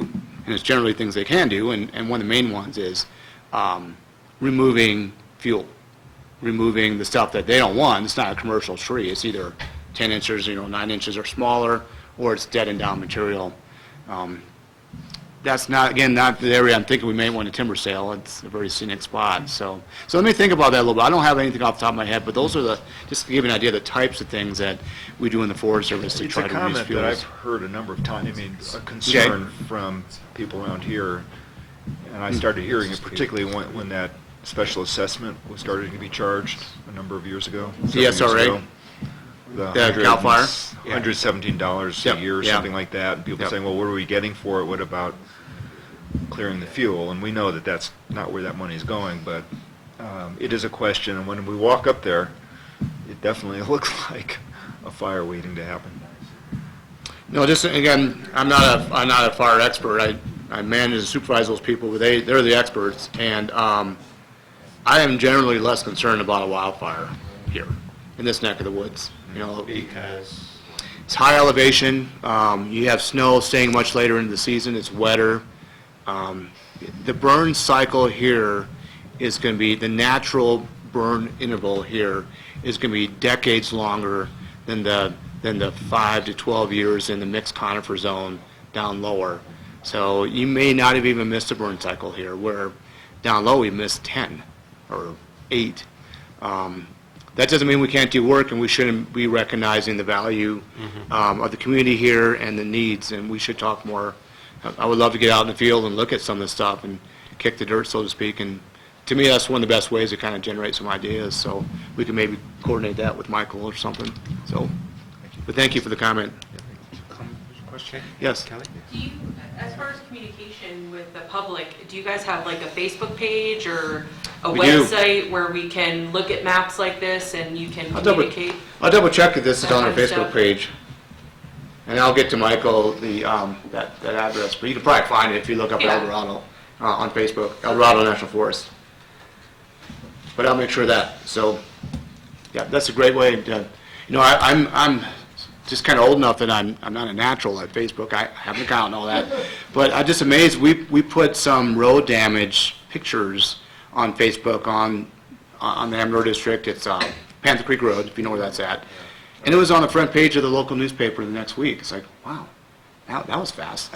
So, I mean, I think we're underutilizing that tool, so thanks for that comment. Taking up tweeting, little Twitter Yeah, we do have activity. a tweet. I can't tweet. That's one thing I can't do, but I will learn how to do that. But we do. Somebody in our agency tweets, so. Yes, sir. Your Facebook page describes a prescribed burn at Stampede Reservoir for today. Okay. Yeah, no, we're burning. We're doing spring burns right now, so. Anyway, it's there. Yep. Let me know if you see this project on there, though. All right. If you see the Caples project. Yes. Rick, could you just speak briefly on the bark beetle, especially in this area, this high up in elevation? Are you Yeah. seeing a lot of damage from bark beetles, or?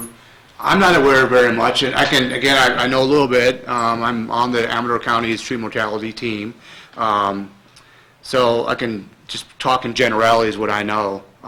The primary species of beetle is the western pine beetle that's causing the substantial damage you're seeing, mostly down south, but we're seeing it significantly on the Amador Ranger District and on the El Dorado. But again, it's worse as you go south. That species targets the ponderosa pine. Don't know if it targets the Jeffrey pine, which would be a higher elevation, similar species. But I've been told it's the ponderosa pine, which you don't have up here. So I don't think that species is likely to get this high up where you're going to see substantial impacts. But I'd be curious if you are seeing, and we're talking about 2 to 5 acre patches of dead trees, which, I mean, it's really bad when it's in a housing community, But I'm not aware of that happening this high elevation, and I wouldn't expect it to.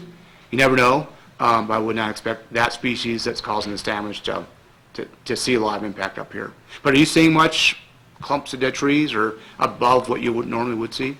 Yeah, I'm just curious to see how the progression is and if we should be concerned in the future. Yeah, I'm not at this point. It's generally going north, and then it's kind of expanding a bit to the east as well too. But it's just quite a bit different, the forest ecology up here. So it's not to say there's hundreds of these beetles, and they tend to be fairly specific to a species, and I'm not aware of that occurring up this way.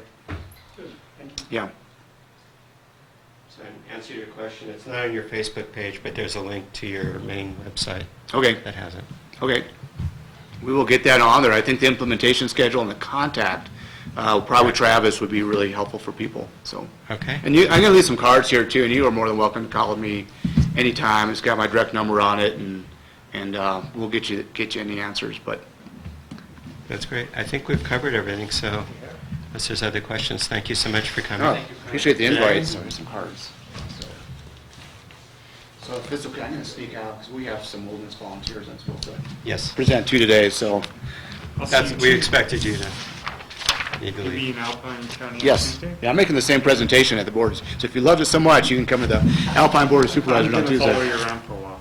Okay, sounds good. Thank you very much. Appreciate it. Thank you.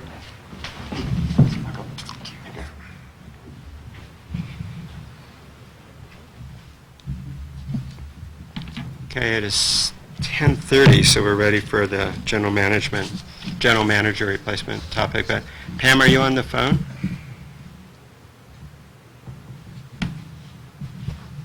Okay, so I don't, that's true.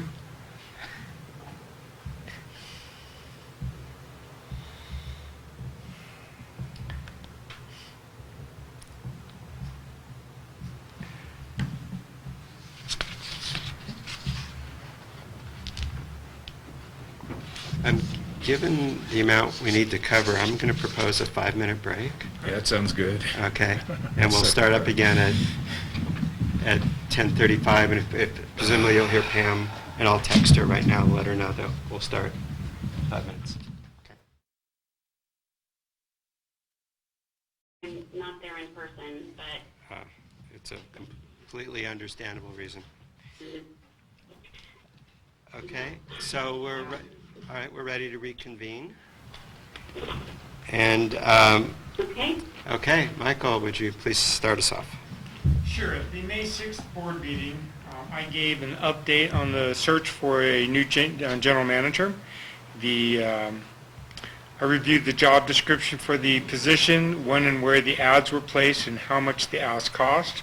During the meeting, the board approved the use of Pam Derby with CPS HR Consultants as a recruiter who would handle the search for the new general manager. At the May 18th meeting, the district had received 24 resumes. The resumes were received from ads that had been placed, including Indeed.com, Sierra Nevada Media, word of mouth, internal, etc. With each resume received, we have responded with a response thanking the candidate for their interest. So at this time, Pam Derby with CPH HR Consulting is with us to take us through the process. Okay, Pam? good morning. Thank you. As Michael has shared, you did start this process on your own, and Kimberly Norton has forwarded those resumes to us as of now. I've also forwarded a link to Kimberly's so that can be put on the district's website so that individuals coming to your website will now be linked directly into the CPS website and able to apply there. Obviously, the plan was to have draft brochure language to you this morning, but unfortunately, with my family emergency, that will be, later this afternoon or tomorrow sometime. However, I believe you have a draft recruitment schedule in front of you. I was able to speak with every board member this week about what they're looking for in candidates. I think you're in unison. You're looking for a very strong manager, leader. If there's any preference, for the most part, on technical ability, it would be on the electric side, but you're willing to look at, all strong candidates, as well as certainly someone who has good financial savvy. Several of you mentioned that you have a terrific financial manager in Kelly, but obviously the general manager needs to be able to understand, your P&L, et cetera. And so where we are now, I will send you the draft brochure language. I think that we won't have any issue with posting the brochure and ads this coming week sometime. If the 5 of you, I will blind CC you the brochure language just to avoid any, obviously you're not voting on anything, but just to avoid any Brown Act violations. I'll blind CC you so that there's not a reply all issue. And if you could just get back to me, say by the end of the day Tuesday, to let me know if you have any changes or suggestions, that would be great. And we will get this out on the street. There are several other places that I suggest we advertise, including AQUA, the Association of California Water Agencies. I'm also going to do MMANC, which is the Middle Management Association, Municipal Management Association in Verona, California. It is a middle managers in public agencies. They're kind of own subgroup. Certainly we'll be looking at Brown and Caldwell Water News and several others, as well as there are a couple of power associations that we'll also be utilizing. We'll have about a 4-week marketing period.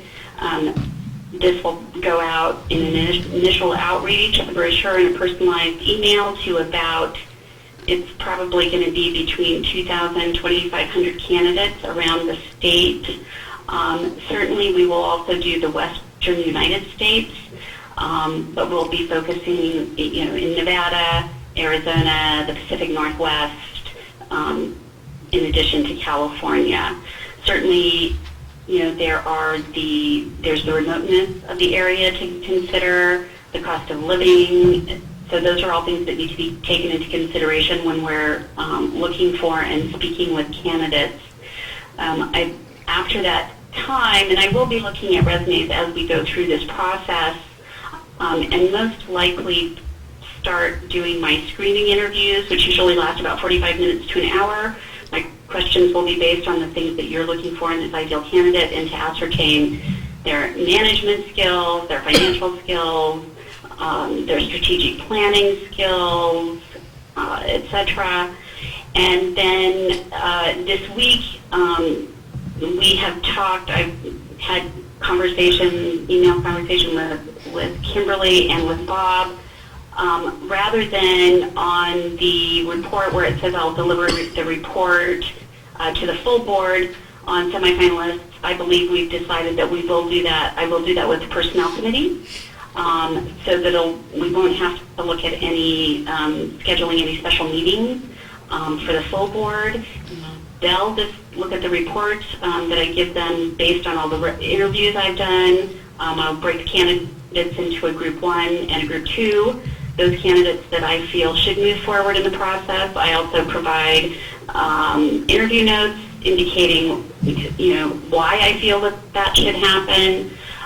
You'll get all the resume applications at that point as well. But then the Personnel Committee will be deciding on the candidates to move forward to an interim selection process, probably anywhere from 5 to 8 candidates. The Personnel Committee will be conducting that interview. I will be facilitating that, helping them come up with questions, doing all the candidate contact, etc. Pamela, let me just step in for 1 second. So 2 things. One is that's something that Stanish and I want to recommend if the rest of the board is comfortable, rather than viewing the whole board interviewing every single Tier 1 candidate, that Stanish and I would try to narrow it down to a set of equally interesting candidates that's less than every single one. And it wouldn't be the Personnel Committee, it would be the board members on the Personnel Committee. So it'd be Pamela working with Stanish and myself. And that's one of the things I want to talk about, and whether people like that idea or want to do it differently. So that's what Pam is describing. As has already happened, I'm assuming that we will all have access to the resumes that are submitted? Yes, in the closed session, they're all available to look at today. Yeah. Yeah, yes. So I'm certain, you want to talk about that now or after Pam? I just wanted Okay. I just Okay. wanted to make that statement. Let's let Pam finish and then let's talk about it. Go ahead, Pam. So if that is the direction that you decide to go, as I mentioned, so Mr. O'Grady and Mr. Epstein would be working with me to identify then probably a top three that we would move to our reference and background check process. I think that we'll be talking about if there are some other assessment types of exercises you'd like those top candidates to do as well. Before we present the Group 1, I would add that we'll do a media check on every one of those Group 1 candidates that we suggest. I do ask all candidates if there's anything negative or controversial that could come up. I let them know what a background check entails, which is civil, criminal, driving, credit, education, and employment verification, and the media check. The media check does happen before the rest of it. A full-blown background check is a little costly, and so we don't want to do that on every one of those candidates, but we do want to make sure that if there's anything floating around in the media that we may not find with just an initial Google search, that we've looked at all avenues, and that if there is something that candidates have apprised us of that, which is very important. And then the full board would interview collectively that top three. It's possible that you would decide that you wanted to do another interview after that. I would anticipate having them do some type of a writing, at the very least, some type of a writing assessment on site. Break it up so that when one candidate is interviewing with the board, another candidate's doing the writing assessment, maybe then doing a short presentation to you at the beginning of that interview, so that we can look at their, there's several things that come out of that, their critical thinking process, what their written style is, and then a pressure situation as well. I would also suggest that we will probably have that top three do a Hogan Leadership Potential Assessment, which is an online test that will give you a lot of feedback about the types of behaviors that these candidates are most likely to exhibit when under stress.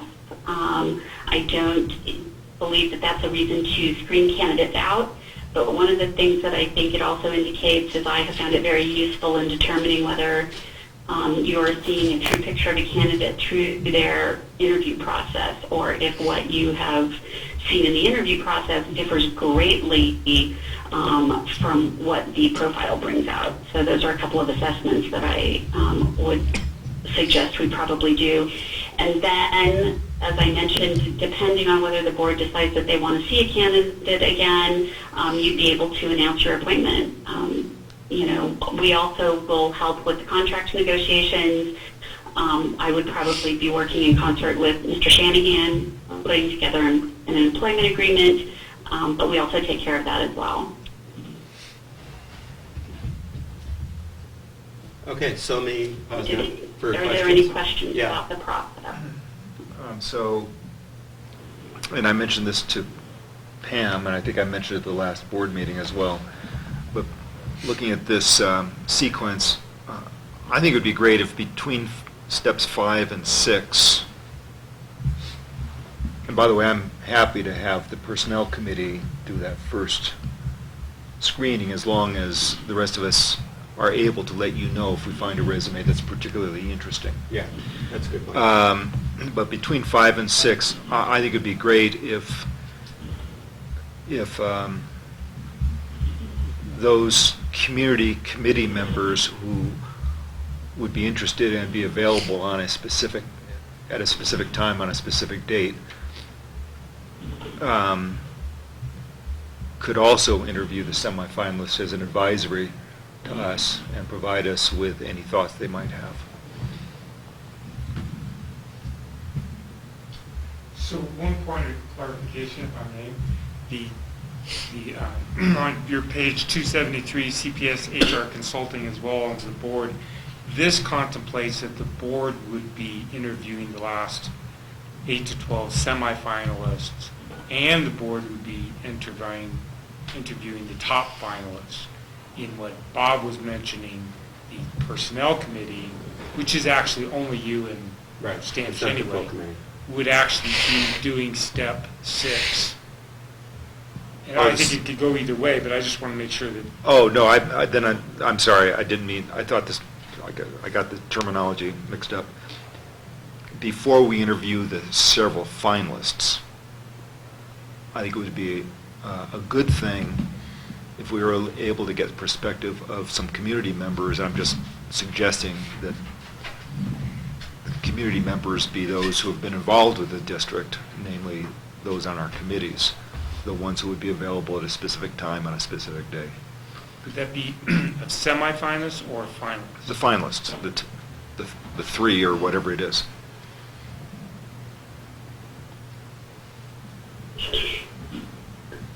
This is Pam. Yeah.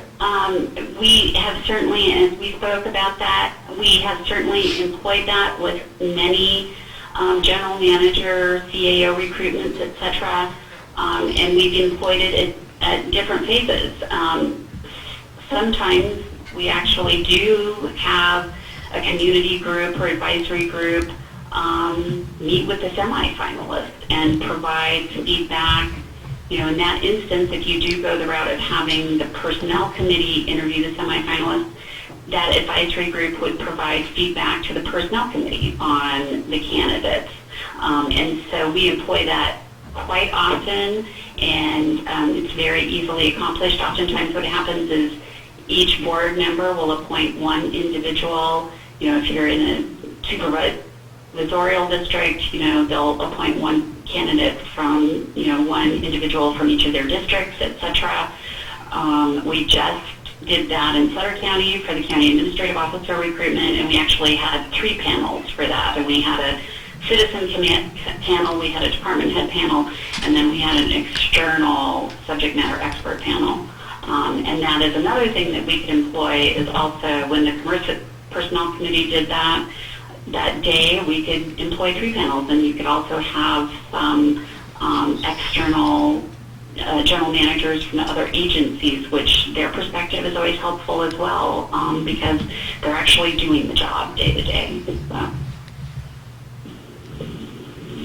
Okay, other comments, questions?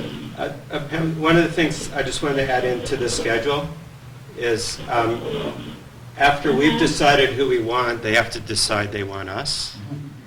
And that's usually a dialogue and takes some time. And during that process, the backup candidates don't want to feel like they're backup candidates. So what we'd be doing in September is quickly trying to see if we can come to terms with what we've decided is our first choice while keeping the others waiting. So where it says appointment announced, I mean, we'd be in the beginning of September, we'd be in the negotiation process to try to secure our first choice, and if not our second choice. Correct. Okay.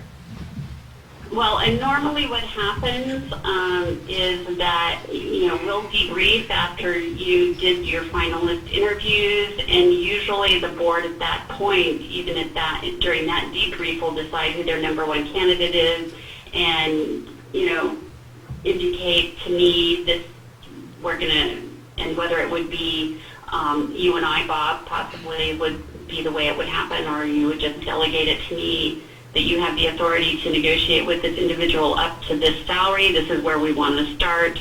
You have the authority, if they counter, to go up to this.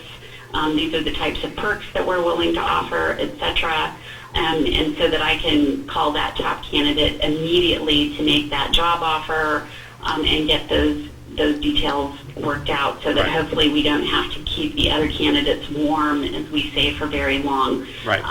But normally what I tell the candidates when they leave is that they'll hear from us within a week, so that we don't give them the expectation that they would be hearing from us right away. And so that those candidates who are the number 2 or number 3 that you might still be willing to consider until we've passed, a 3 to 5 day mark, aren't concerned that they haven't heard back from me. Right. Okay. Michael, is there a question from the audience? Yeah, so Charles Stern, this is extremely important as the subject line is community involvement.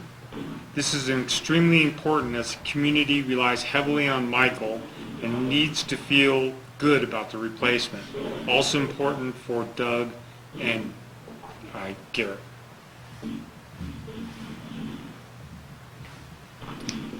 Okay, good.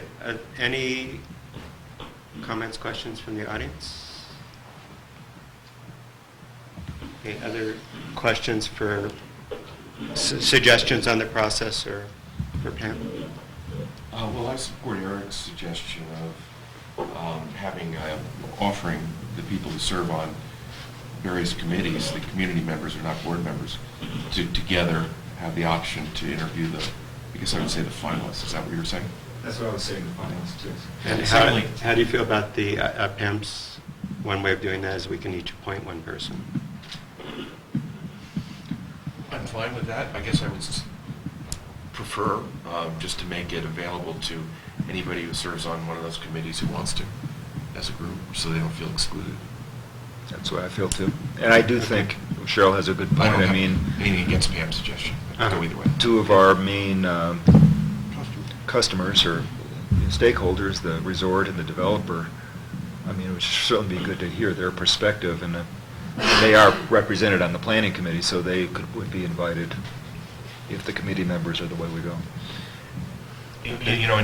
So you're looking for comments. In terms of the personnel committee or whoever doing the screening of 6 to 8 down to 3, A, I'm willing to do it, but B, if there's somebody else who would rather do it or the board feels somebody else should do it, I'm on the personnel committee is sort of I was put there before we knew we had to do this search. So an artifact. As was I. Right. So what I'm saying is I'm willing to do it, but if you guys would rather do No, it. personally, I'm very comfortable with you, but I just would like to make sure that I and the others have the ability to say, this resume looks really good to me, hope, No, we would ignore you. Yeah, I'm sure you would. In the end, I'm sure you would. Every word. How do you feel? Yeah, all the information be available to every board member. But the main thing we're trying to do is to streamline the process so we don't have to coordinate 5 vacation schedules in the month of July, because most of this would happen in July or early August. Any other questions for Pam? Michael has one, yeah. Yeah, so the way the schedule works out, it does allow the board to interview semifinalists at a regular meeting date of the board itself. So the board might consider interviewing the semifinalists being, rather than just looking at 3 candidates, maybe the entire board should look at 5 to 8 candidates and make that important selection down to 3. And that's how this schedule is worked out. And we did that so that it would be on a regular meeting date.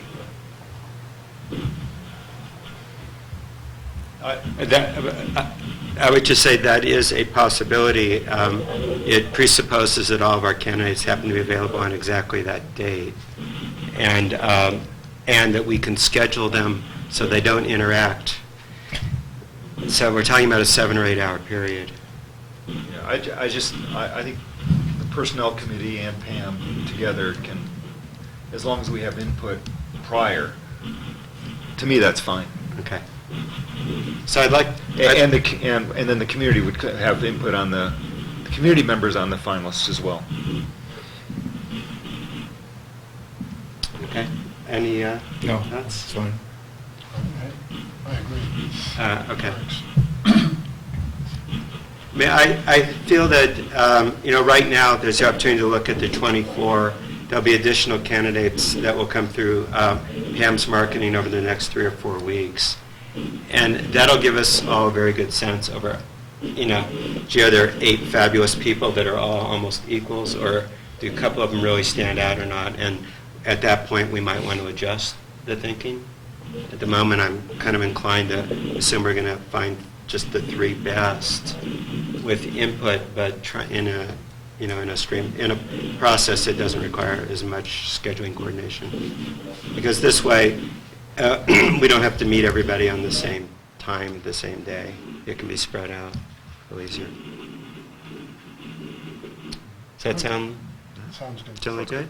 Any other questions for Pam? Okay, so Pam, we'll expect in the next day or so from you the draft language, and we'll get that back to you by Tuesday, so you can start the posting. And then I assume you and I will talk sometime early next week. Make sure everything's coordinated. Yes, Yeah. that sounds good. Okay. I don't see any other questions. All right. Thanks for your time. I'll talk to you next week. Thank you so much. Again, my apologies for having to do teleconference. I appreciate your patience. Yeah. Okay. I'll talk with you soon. Okay. Goodbye. Bye-bye.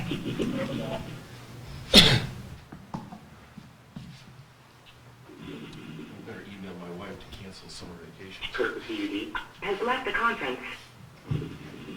Should I hang this up? Yes, please.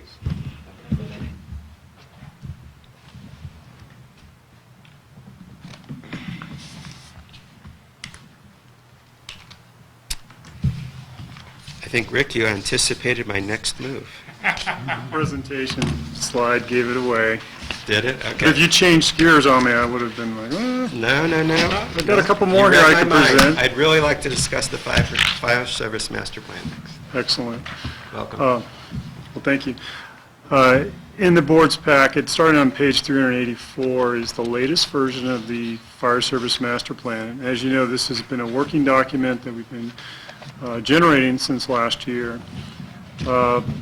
This plan has been thoroughly discussed in the Planning Committee meeting, and I welcome all comments, suggestions via email, or you can come see me in the office, so we could try to implement the community's ideas on future growth and development of the fire department. In the existing plan right now, hopefully this works, it does. We've got it into 5 different sections. Essentially, section 1 is a description of the department, state of the nation, some of the resources we have for employee housing, equipment, staffing, and really it's just a snapshot of where we are right now today. Then I considered those things, talked to some of the chiefs that I work with closely for mutual aid and the resources that are outside that are coming in, and really thought about where the next 3 or 4 steps might be. And so in the second section is the future growth and load projections. And essentially it's just, and it's something as Gary Dirk identified in the meeting, there's a couple components here. One is what's the capital replacement, what is truly a replacement, or a new capital, a new thing that I think we might need for a replacement. And so we went through the section 1 and kind of refined it down, but our immediate needs are basically water. Our water supply isn't adequate right now to meet the fire demand, so we need to think about either installing a new tank or building a bigger tank to satisfy that. The other thing is replacement of equipment. Our oldest fire truck is about 35 years old now, and though our call volume is low, we maintain good equipment, it's about time to retire that truck, so we need to consider moving the newest engine, which is 10 years old now, to a reserve status, so we can make sure we can respond to a call and a piece of equipment that'll make it. Other considerations are staffing, and as discussed earlier in this meeting, the demographics of the valley have changed. We don't have as many year-round employees or young people interested in volunteering for the department living in the valley. A lot of them are commuting back and forth, and so again, the fire department as well as the district are backfilling the needs for the fire department using existing district staff, and you've seen the cost for the on-call increasingly rise. It used to be nice to have a volunteer show up and not get paid and enjoy what they were doing, and in the old days, drink beer in the fire station, but things have changed quite a bit in the last 20 years. So again, I used those ideas in the second section. In the third section, I used is the future operational needs. And again, it's just identifying what I think we need when we start to grow and develop. And I used water meters as a measuring tool to get me there. Now, that's not ideal. I mean, if you look at the budget, it's a 1% increase, with the exception of the proposed fire assessment increase. But more or less, growth and development doesn't happen at a 1% level. It could change, and hopefully it changes quickly and very fast, but bottom line is I'm trying to use water meters as a way for me to kind of to identify when the change needs to happen. And then finally, in the last, in section 4 is current and financial status within the plan. I looked at the current operating budget, and as I mentioned before, the increases 1% or 3%, other capital improvements, and then different ways to fund the fire department, either through fire assessments or a Melrose Proposition 218 process. And then now finally, the summary of recommendations, which is on page 399. And this is the first time you've seen my recommendations kind of compiled in one place. And again, we discuss these things in the planning committee, but it is a working document, and I'm slowly changing the document to fit the needs of the comments. And we'll continue to work in planning to try to get it to a point where we can present it to the board for final. So with that, I open it up for discussion. I know I didn't go into a lot of the details, but we did in planning, so in consideration of time, I give it back to the board. Yeah, we had a good discussion Thursday. I guess some of the highlights of comments that Rick will incorporate into the next and possibly final draft have to do with, let's see if I go to the financial pages, where are they? So pages 397 and 398 in the packet. Similar to what Gary mentioned during the budget discussion, the table on page 397 needs to be broken out a little bit more articulately between those costs that are truly required to accommodate growth capacity versus those costs that are going to happen regardless of growth, the replacement costs, the aging of equipment, and so on, the need for the full-time, the seasonal firefighter, during the weekends in the winter and so on, which we have had on board now for a year, the past winter. So that's regardless of growth. So breaking that out a little bit more articulately, that's one thing. Another is then on page 398, the current fire budget. It was noted that the budget really assumes no growth. It's other than inflation. And so the thought was that this is good, this reflects the budget, but it'd be nice to have a companion table that said, well, what if there is some growth? What if Gary and team are successful and there actually is some growth? What would happen to these revenues and expenses, just as a sort of a boundary condition?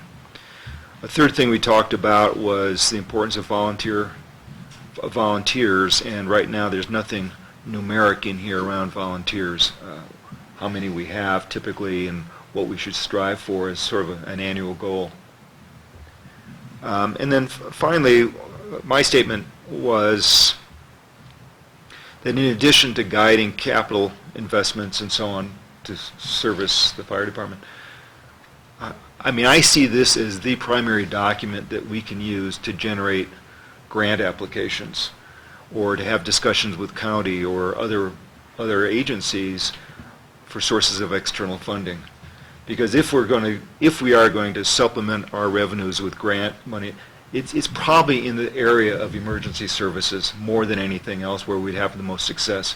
We need a document that is compelling, through not only what our needs are, but why, justifying those needs. Not just saying, hey, we need this, but it's just to say, these are some standards, these are some industry standards around how many people, per capita, or types of equipment, or whatever those thresholds may be. So I'd like to see the final document feel like that kind of a document that we could use, just take it and make it part of grant applications as those opportunities come along. Jeff, did you have any? No, I agree with all your comments. And Gary, you were there. I don't know if you have any other, and Cheryl, I don't know. Well, Cheryl, I think, is online. In any case, those are the high points, I would say. Then we asked Rick to start to incorporate into a next draft. So I had a couple of comments I want to add. One is, I think dividing the world up into replacement or growth leaves off a category, and that category is quality of service. So in the case of the fire department, we could make a decision. The quality of service is how many full-time versus volunteers. What's our capability to respond in various scenarios? And the community could decide that particularly after 2 horrible house fires, where we happen to have the right thing at the right time, and the idea that we fundraise every year for this extra winter person is, in my mind, it's a quality of service issue. It has nothing to do with growth or replacement. And so I do think in the case of the fire department, we have to consider that as a category. So I'd suggest we think about that. The other thing is, this really just divides the world up into 2 periods, and says, raising $2 million for a new pumping apparatus and a water storage tank is going to take a while. So maybe that's why it's in the second period. But a couple of months ago, we had talked about sort of saying, as opposed to predicting growth, is saying when growth reaches X number of new units, we don't know what year that is, but this is what we'd like to see at that point. And then, it's like predicting next year's weather. We can all speculate on when that's going to happen. But at least once we see the development process happen and the permit activity, excuse me, we could project it.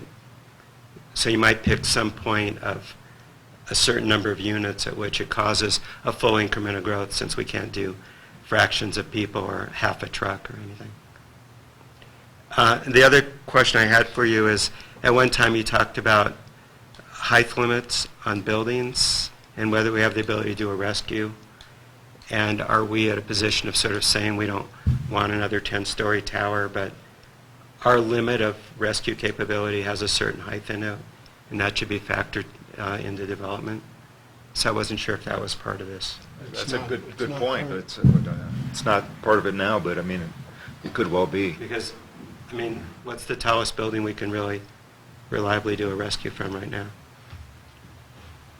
Our largest ladder is a 35-foot ladder. The challenge with that is maintaining a ladder truck that can respond and be very stable on an icy, snowy surface is very difficult. Yeah. So the life safety, or the safety of the firefighters operating the equipment is a concern. Right. The other So- side of the coin right. is just current and existing building construction with our excellent water supply that we have here, typically can, I don't want to say neutralize, but basically downgrade the need for, say, a ladder truck. Okay. And all these things are considered as part of our ISO rating, and that's where the ladder truck originally originated from, was the existing building construction designs at the time, plus, be able to respond to it. Yeah, so my question is whether we should provide any guidance in terms of the height or design of buildings in terms of fire safety, based on our projected plans. We don't really see a ladder truck as an option, so we don't want to see construction that takes that decision and puts life at risk. We'll look at that. So that'd be- I don't know if this is the document for that. Possibly the district's design standards would be a Sure. But somewhere there's a linkage that we've made a decision in this not to invest in a ladder truck. Right.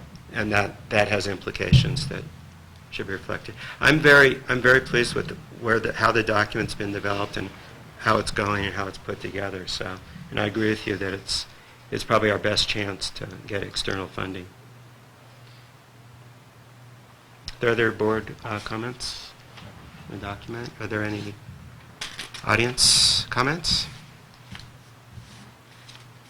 Okay.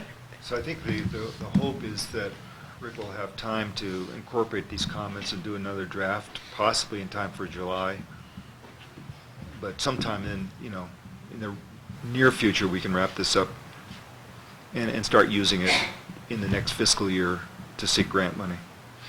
Because that's when we're going to be considering the rate increases, and I personally don't want to consider a rate increase until we've made an all-out effort for external money. Well, I think it's safe to say I don't think snowing and or storms will be a contributing factor to the delay. Yeah. But we are launching into our summer construction season, repair season, and I'll discuss a little bit more of that at the operations report. So. Okay. Thank you. Let's move on to item 8N, performance reporting.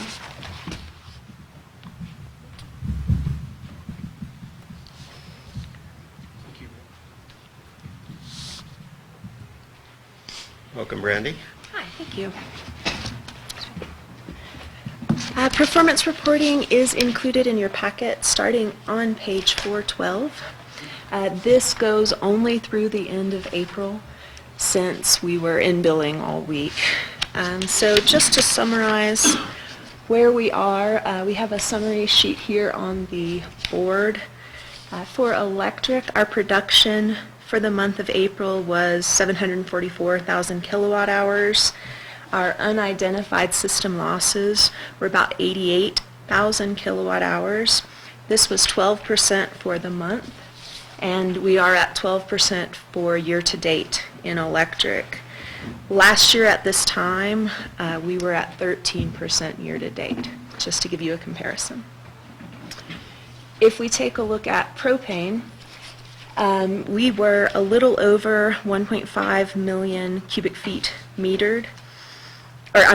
used, and we have a negative unmetered total in this category for the second month in a row. We have a negative unmetered of almost 600,000 kilowatt hours. We've attributed this to the warm month that we had in April. As you recall, this cubic feet, yes, excuse me. This does tend to be kind of a roller coaster ride for us. So the month of April, negative 38%, year-to-date, negative 3%. Compared to last April, we were at 0%. So we're a little in the negative for this year. With the remaining 2 months of the year, we're expecting to see that even out, hopefully to right at the 0% we saw last year. If we move on to water, in gallons for water, we produced just over 1 million gallons from our wells. We metered 886,000 gallons. So we have a unidentified system loss of 188,000 gallons, 17% for April, 7% year-to-date, which compares nicely to an 8% year-to-date this time in water last year. And then finally, wastewater, which you did see before.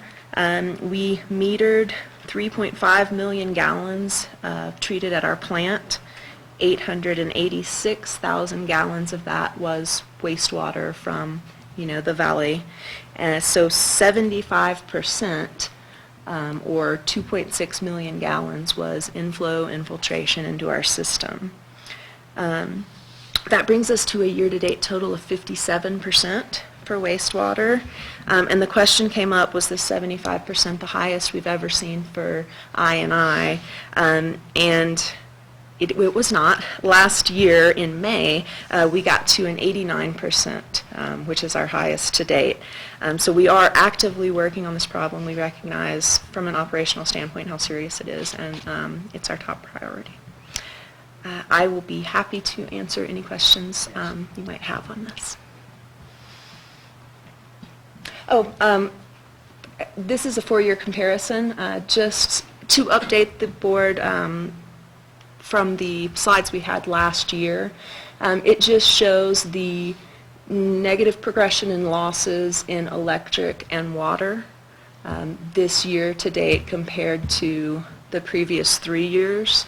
It shows that propane is unstable and wastewater is going in a direction that we would prefer not to see. But just to connect this to the next presentation, fixing a 30,000 gallon a day leak would account for 1/3 of the losses Yes. in April. Yes, thank you. Well, that's really nice progress, huh, on the electric? A lot of that is the meters. Yeah. All of them meters. It's nice progress on the water too, but I'm not quite sure why. Although that's, the last column is just year-to-date, and the others are full year. Correct. That is correct.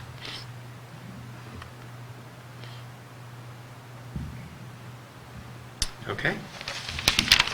Unidentified losses, the identified loss, when you do the, for example, electricity, you make some calculations about what the transformers lose. So unidentified subtracts out those calculated losses. Correct. Calculated losses in electric and water for things like hydrant flushing and things like that.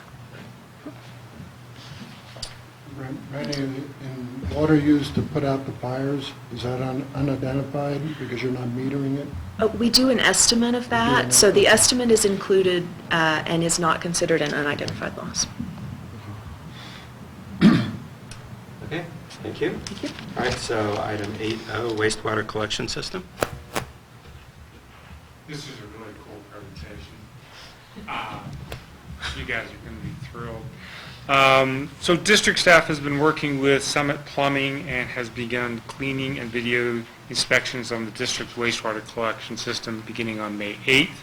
The work has continued 2 days a week for the past 4 weeks. We've put a lot of time and effort into this. Drew Mateer has done an excellent job on ramrodding this and putting this together. To date, Summit Plumbing has completed inspections over 10,000 feet of wastewater collection lines at an approximate cost of $16,000. These inspections have found many areas of infiltration, which I'm going to show you here in a moment. Areas including Yarrow Place, Danberg Drive, Heather Court. So it's not all KMA, it's all over the valley.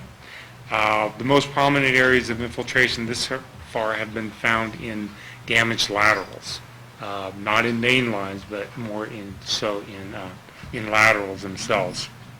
With these repairs, district staff has approximately eliminated somewhere around 10,000 gallons per day of infiltration. And most of that came on Yarrow Way, where we found a pretty good-sized leak, and I'll show you the leak before we repaired it, and you can take a look at it. In the next couple of weeks, some plumbing will continue to do their inspections and focus on the lines in the meadow and the commercial area. District staff has started digging out several manholes in the meadow near Heather Court, where one of more area of major infiltration. As I've mentioned, this is going to be a continuous project, and this will be an ongoing update item for you and the operations committee as we find more and more. But I see this as being money well spent. Going through the presentation, as you know, that we've had serious flooding that impacted the resort in many ways, and one of those ways is to overflow, of course, the East Lift, and but also impact the district's collection system.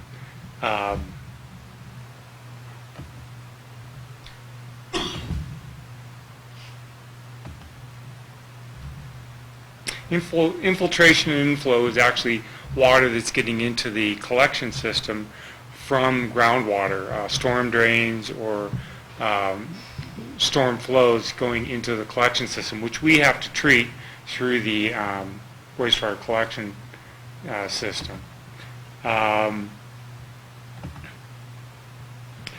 So first we have to clean the line, and then we inspect it with a televised, and we've done that extensively. Let's see if I can get this to the right slide. So this is the one on Yarrow Place, and you can actually see the water, and that's not sewage, that's water that is being treated. Tremendous amount of water. This one here, this is on Dangberg Drive, one of the areas that was cameraed and seen. This one here is another one that's on Dangberg, where you can see the clear, cold water coming into our wastewater collection system. This one on Kirkwood Meadows Drive is actually a submerged line, where the water is totally, completely filled up the collection system. So that's the problem. Now the solution, of course, as we've talked about, is the patching and the on Yarrow Way we actually had to dig up the lateral, go down about 7 feet, and repair the lateral because it was cracked and broken. There was no way that we could put a patch onto it. Proposed inspection areas, a big area on the meadow and in East Meadows number 1. Another area is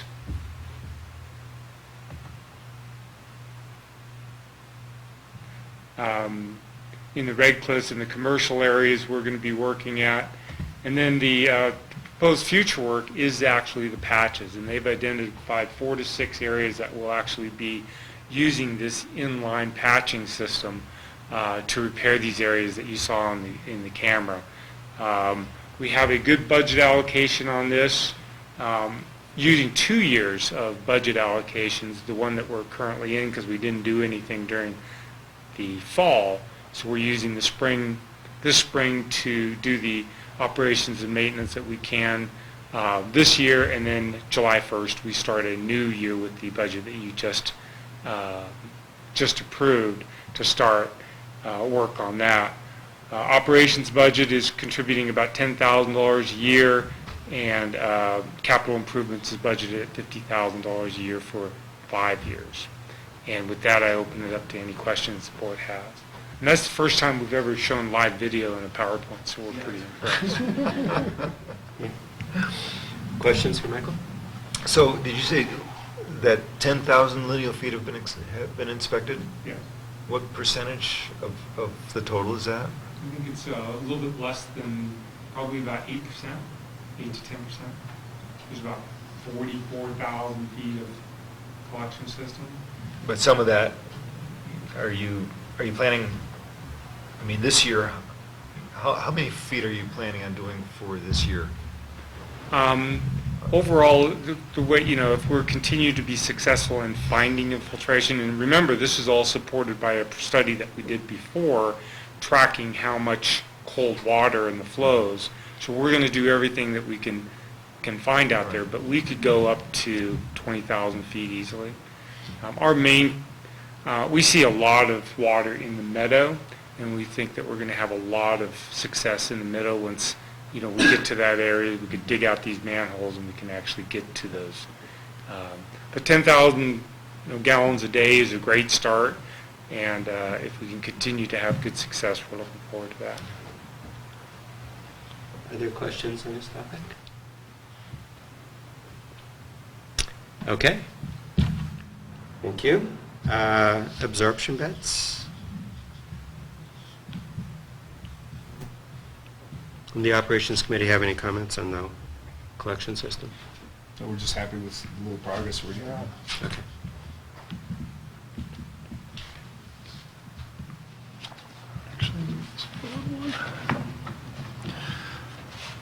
So as you remember, during January and February this year, we experienced a huge influx of water within the system on the rain and snow events. And the challenge was, one, getting that water to make sure it went into the wastewater treatment plant, but the other side of the coin was, how do you get it out of the plant? on these huge volume days. At the time, the district had a 10 horsepower pump and a 3 horsepower pump plumbed into the system. And kind of talk about the system just to refresh the board. Basically, it's a pressurized sanitary system. It leaves the wastewater treatment plant on a Schedule 80 4-inch supply line. And then those supply line leads up through across Loop Road near the vaporizer shed or vaporizer storage area into the lower shop lot. And that's where fields 7, 8, and 9 are. They're the newest fields. Those are all 4-inch to 4-inch. And then some of the older fields, which is 1, 2, which is this lower lot right here, 3, 4, and then 10 and 10A are, again, the what they call the Tier 7 parking lots, lower, middle, and upper. And those lines are actually 3-inch lines. And before those lines are meters, and so we meter all these different leach field lines, and we can see what the flows are to the lines. But we're having to change the valving to ensure that the flows are consistent. I think the original design was it's a pressurized system. When you turn it on, it's going to feed equally to all the fields. That's not necessarily the case. You have to take into account gravity, and essentially pump pressure. And so when we had those rain on snow events back in January and February, we questioned whether we were getting all of the water out of the plant that we necessarily could. And so this next picture, which is, or let me take a step back. These are the valve cans in the lower 7 lot, and you'll see a series of them. And in the board's packet, on page 416 is a map of the system. And then on 417 is actually a map of the newer leach field lines that we have in the lower 7 lot. On 418, you'll see some trench detail. And essentially, within the line itself, again, it's a Schedule 40 PVC pipe with 3/8-inch holes drilled about 10 feet apart at a 45-degree angle at the bottom of the leach field line itself. That's wrapped in gravel, wrapped in fabric, and about a 3-foot trench. That should be 6 feet, or was designed to be at least a minimum of 6 foot underground. Now, you know some of these lots in the seven parking lots had some extra fill put on top of them, but I don't believe that affects the quality of what the leach field lines are doing for us. 5 and 6 aren't on the map. Do they exist somewhere else, or? They do not. I need to know why. Well, at one point, and Michael can attest to this, we had it, 1, 2, 3, 4, 5, 6. State Water Resource Board said, you guys don't have a 5-6. You have a 10 and a 10A. We went back to the old okay. I remember numbering that now, yeah. system. Okay. So, and correct me if I'm wrong, I don't remember what the numbering was up at the Timber Creek Townhomes or the upper lots. Do you remember what those numbers were? They've changed. Yeah. So, again, we question the ability of the pumps actually moving the water outside the plant. And in the picture there, that blue pump to the right, of top right corner, is actually the 10 horsepower pump, which feeds the upper leach fields. Down below, bottom right, you'll see a yellow arrow. That's where the 3 horsepower pump sat. And we didn't feel that pump was doing its job. We actually pulled the pump and barely could get it up out of the room to pull it. But we did notice that the intake screen was clogged with just corrosion and debris. And so we had a contractor by the name of Mark Frederick come up and actually put in or plumb in a 5 horsepower temporary pump. That's that gray pipe that's coming out of the ground there. So we're working off a 5 horsepower temporary pump along with a backup diesel generated pump. So if this system completely fails, we do have a backup that's on a trailer in the wastewater treatment plant now that we could use. But along the mitigation measures of trying to get more water out, Mark Frederick developed a proposal to introduce a new 15 horsepower pump with a variable frequency drive. And on page 420 is that proposal. And When we originally talked to Mark, he said, oh yeah, I could probably do this for $15,000, maybe $17,000. Well, it's gotten close to $30,000. So before the district, or before Michael and staff would recommend this to the committee and board, we wanted to make sure we did our due diligence. So staff's gone out and evaluated the whole system, and we've cleaned the screens on the meters to ensure that the meters are working properly, and did some pump pressure testing. And we're going to give all this data to Michelle Gambrill and Howard Hoffman to just tell us how the state of the nation of our absorption beds, are they working as designed?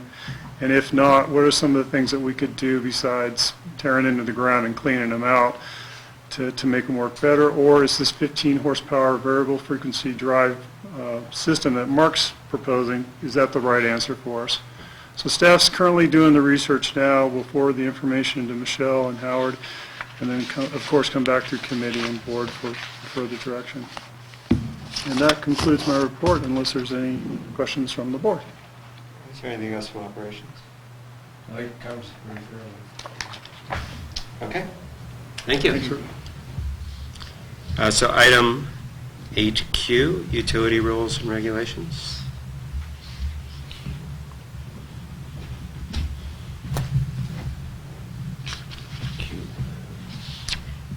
And Q is not a record, as I remember going to T one meeting. So, utility services rules and regulations. Our goal here, staff's goal, was to revise the electric and propane rules and regulations that we inherited from Mountain Utilities, so that they match current district policy and procedure in the way that they lay everything out. And our secondary goal was to include all services in the document so that we have a unified document that covers all of our services here. The rules and regulations have been included in your packet in two versions. You've got the red line version where you can see all of the many changes that were made in this draft, and then there's a clean version that you might actually be able to read through. So we have, like I said, incorporating all utility services is our goal here. Oops, sorry about that. We have a description of each of the services, so that if a new customer comes in, they would know just a general overview of what type of services we offer, a outline of how the application for services go, an outline for dealing with disputes over billing or metered issues, what happens if someone either chooses to discontinue service or try to discontinue service, and what happens if, for reasons of non-payment, we choose to discontinue service. Also covered is what happens if we ever have a shortage of supply. Back in the Mountain Utilities days, this was a concern, and it still could be a concern based on road closures, propane, if we have an outage on the Out Valley line, that sort of thing. And lastly, line extensions to serve new loads and how that process works. So this is presented to the board. It was also presented to the operations committee as a first presentation, so that you have a chance to review this and give staff any comments or suggestions you might have. We do plan to match the current district policy by adopting this via policy and ordinance rather as just a rules and regulations document. And we are expecting to have a final version in July or August to bring back before the committee and board. And with that, I'll be happy to answer any questions. One note on this is that this has a lot of duplicated information that's already in our water and wastewater policies, so the thought is to try to marry these two into a comprehensive document that we can approve in mass. And then this will also sit with the employee manual, et cetera, and have a red line version that we would bring to the board every June for approval, and this would be another one of those living, breathing documents. Okay, any comments on operations? Fun reading. fun reading. Nice job. Do we have any one-phase delivery to any customer? Is it all three-phase? From individual transformers to customers, yes, we do have some single-phase delivery. In fact, Larkspur is all one phase, isn't it? Mhm. Yeah, the entire Palisades as well. service going up to Larkspur is all one phase. And we hop, so we'll take one phase over to one residence, and the next phase over to the next, and the next phase over. So there's lots of one-phase services throughout the valley. Any questions? Comments from the audience? Okay, good. I think we're ready for the general manager's report.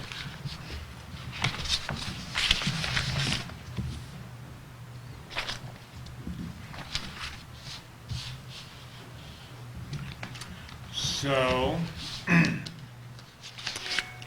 we have an election coming up. On November 7th, 2017, we'll have an election. I sent you the election information from Alpine County. We have 3 seats. Seat 3, which is Eric Rickard. Seat 4, President Epstein. And seat 5 is Director Dornbrook. The schedule for it, on July 5th, we'll have to deliver a notice of elective offices to be filled and the boundary maps. These are things that internally staff will handle. Then the publication of the notice of election will happen on July 10th, and it'll open up on July 17th, the declaration of candidacy. Declarations of candidacy can happen at Alpine County, or they can happen at the district's offices by going to the clerk of the board. If there is no incumbents that apply to rerun, then there'll be an extension of the nomination period. October 23rd is the close of voter registration, and October 9th mailing ballots and sample ballot pamphlets will be out. November 7th is election day. Usually that evening we actually know how the results are if we need to have an election, and then December 1st is the assuming office. So we'll make sure that this gets out to our public. We'll put the notice of election. We'll talk about it in our next newsletter, and we'll make sure that everyone knows that we have 3 vacancies that will need to be filled. Any questions on that? So on water rights, on May 9th, 2015, the board approved Resolution 1504, continuing the water stage alert for calendar 2016. This has naturally expired with the track of time, and fittingly, the water board has now rescinded the state's water shortage mandates. However, this does not exclude prohibitions against wasteful water, including the use or the practice of using outdoor watering during or within 48 hours of a precipitation event, hosing down a sidewalk, instead of using a broom or a brush, or overwatering a landscape where water is actually running down the road.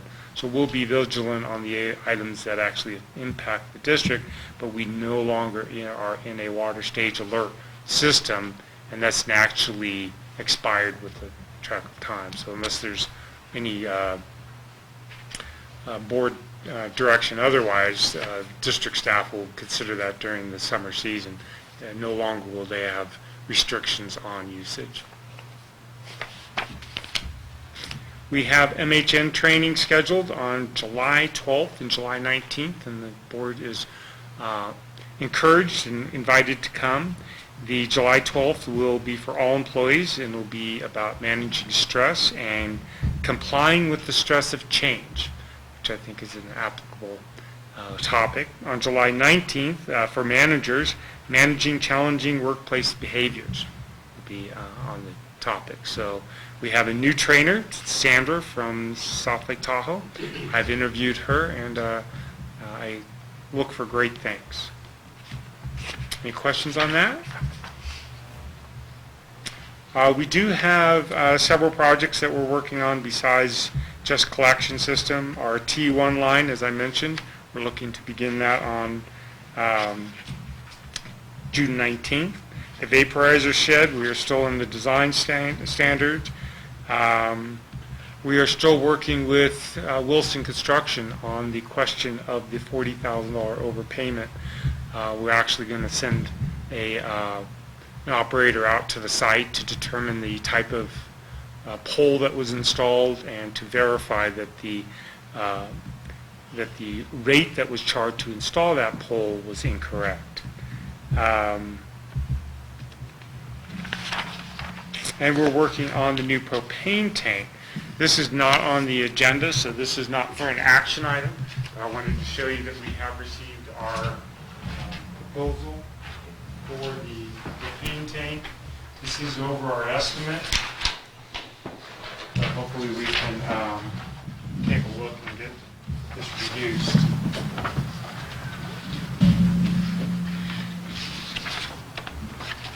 This is the used propane tank that we have been talking about. Right now we have $140,000 in our capital plan plus another 20 that is used for tank security and protection that we could use along with that. So we're probably about a 160 and this is right around 200,000. So we're a little bit short on our capital budget for this. But we haven't, we just received this, so we need to take a look. And we will be bringing this back to the next meeting after we've taken a look at it and for consideration by the board. Michael, somewhat related, I guess.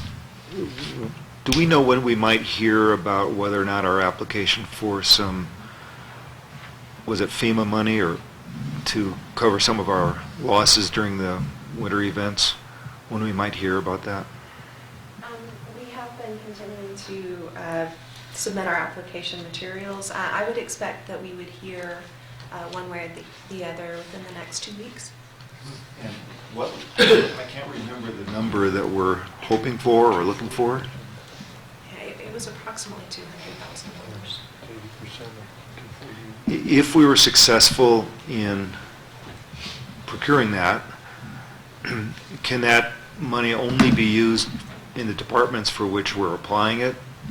In other words, wastewater, electric, or could it be used for something like a propane tank?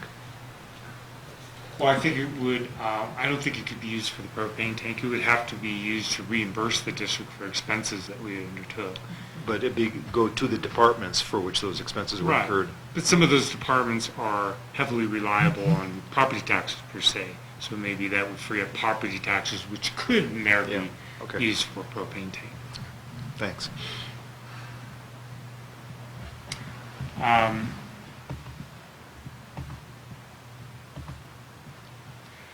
The vehicle shop fuel spill, this is the picture of the pond that was developing. It is developed to be quite the sizable pond, but it has now been backfilled. They backfilled, the contaminated material has been removed from the ground, and they have backfilled, and compaction would be completed by the end of the week, and that would be yesterday. So this should be just about completed now. The backfill consists of drain rock to 1 foot below the groundwater line, filter fabric, and road base, all compacted to code. There was another leak. This was a sewer spill behind the Kirkwood Inn. They found that the line going from the cross-country center to the lift station had a break in it, and they spilled an undisclosed amount of sewage out there. It has been cleaned up since then.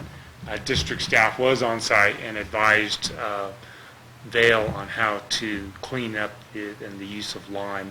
This is a service line. We did report it to the state because it's our practice, but it was not a district main line or anything, but I wanted to bring it to your attention. This is just a, if I can get there.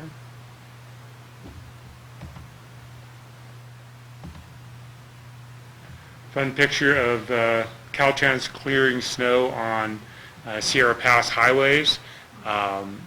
We heard yesterday during a meeting, which I'll let you comment on, Bob, but we heard that Ebbets Pass will hopefully be open for the Death Ride, which happens on July 8th this year. I think this is more like Tioga Pass. In your packet, you saw information that our area is included in a cloud seeding program for El Dorado. I think El Dorado cloud seeding program will be in our area and has expanded to our area. And Kirkwood Mountain Resort Vail is sponsoring or hosting another event this summer. Not only will there be the Kirkwood Summer Festival and the Chili Cook-Off, but they will have an event on July 29th called Bikes and Beers. And it'll be a combination of mountain bike riding and drinking Underage beer, drinking. which sounds pretty dangerous, but we will be supporting their event by offering the use of our tents. They're very supportive of our events. So, but another event and any events in the valley in the summer is a good thing. And with that, that concludes my general manager report unless there's any questions. Okay, Rick for operations report.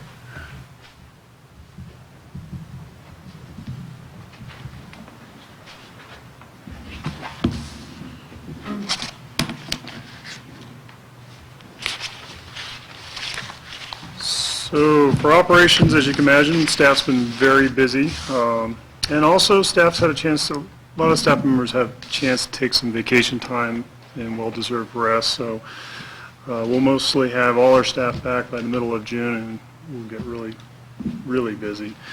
For water, I'm pleased to announce that the water superintendent, Derek Dornbrook, completed the consumer confidence report for last year. Again, this report's calendar dated report, January 1 to December 31st, and it's actually on the district's website under water, and Derek did a great job with that. He's also been working with Coke Membranes to desludge membrane train number 1. As you recall, we've had issues with that train not providing or not producing as much GPM as we liked. I think we're about a 30% loss on that. And according to the experts with Coke, they believe that the membranes themselves, which there's 2 racks, underneath those little straw-like things is actually the membranes. But underneath those membranes, there's sleeves that hold them together, and they think that maybe we have sludge within those sleeves, and the only way to correct that is to pull the membranes up and out of the basins, which we'll do. And the train that we're going to be working on is the one that's closest to the back of this picture of the door. We'll bring the membrane trains out, lay them down on the other basin, take them all apart, and actually clean each orifice. And so we have a representative named Steve Hurley coming in from New Hampshire on June 6th, 7th, and 8th to actually assist staff to do that project with the ultimate goal of just increasing the gallons per minute within the train. Also on those dates, we'll have the lead programmer, Chung, with Coke Membranes in New Hampshire, dialing into the train that'll be the primary train and the only train operating during the time to ensure that we have enough gallons per minute flowing out of the treatment plant, and if there's any issues or if we can't meet the demand, we will have all our emergency storage available. So staff's fully prepared for the project and looking forward to getting it completed. Hopefully within 2 days. We have one more day built into the schedule if we need it, but I think it'll be a really good training for staff, as well as nice to have a representative from Coke to evaluate both our trains to make sure we can get as much life and service life as we can out of those. As you know, these trains have been in service for about 3.5 years. The warranty's for 5. Our goal is to make that stretch out as long as we can, but also prepare for the future and plan to replace the trains when needed. Further on with operations, the fire department has been doing training, and this is I thought it'd be nice to bring this to the boards, is a picture of our ice rescue training at Cables Lake last Wednesday.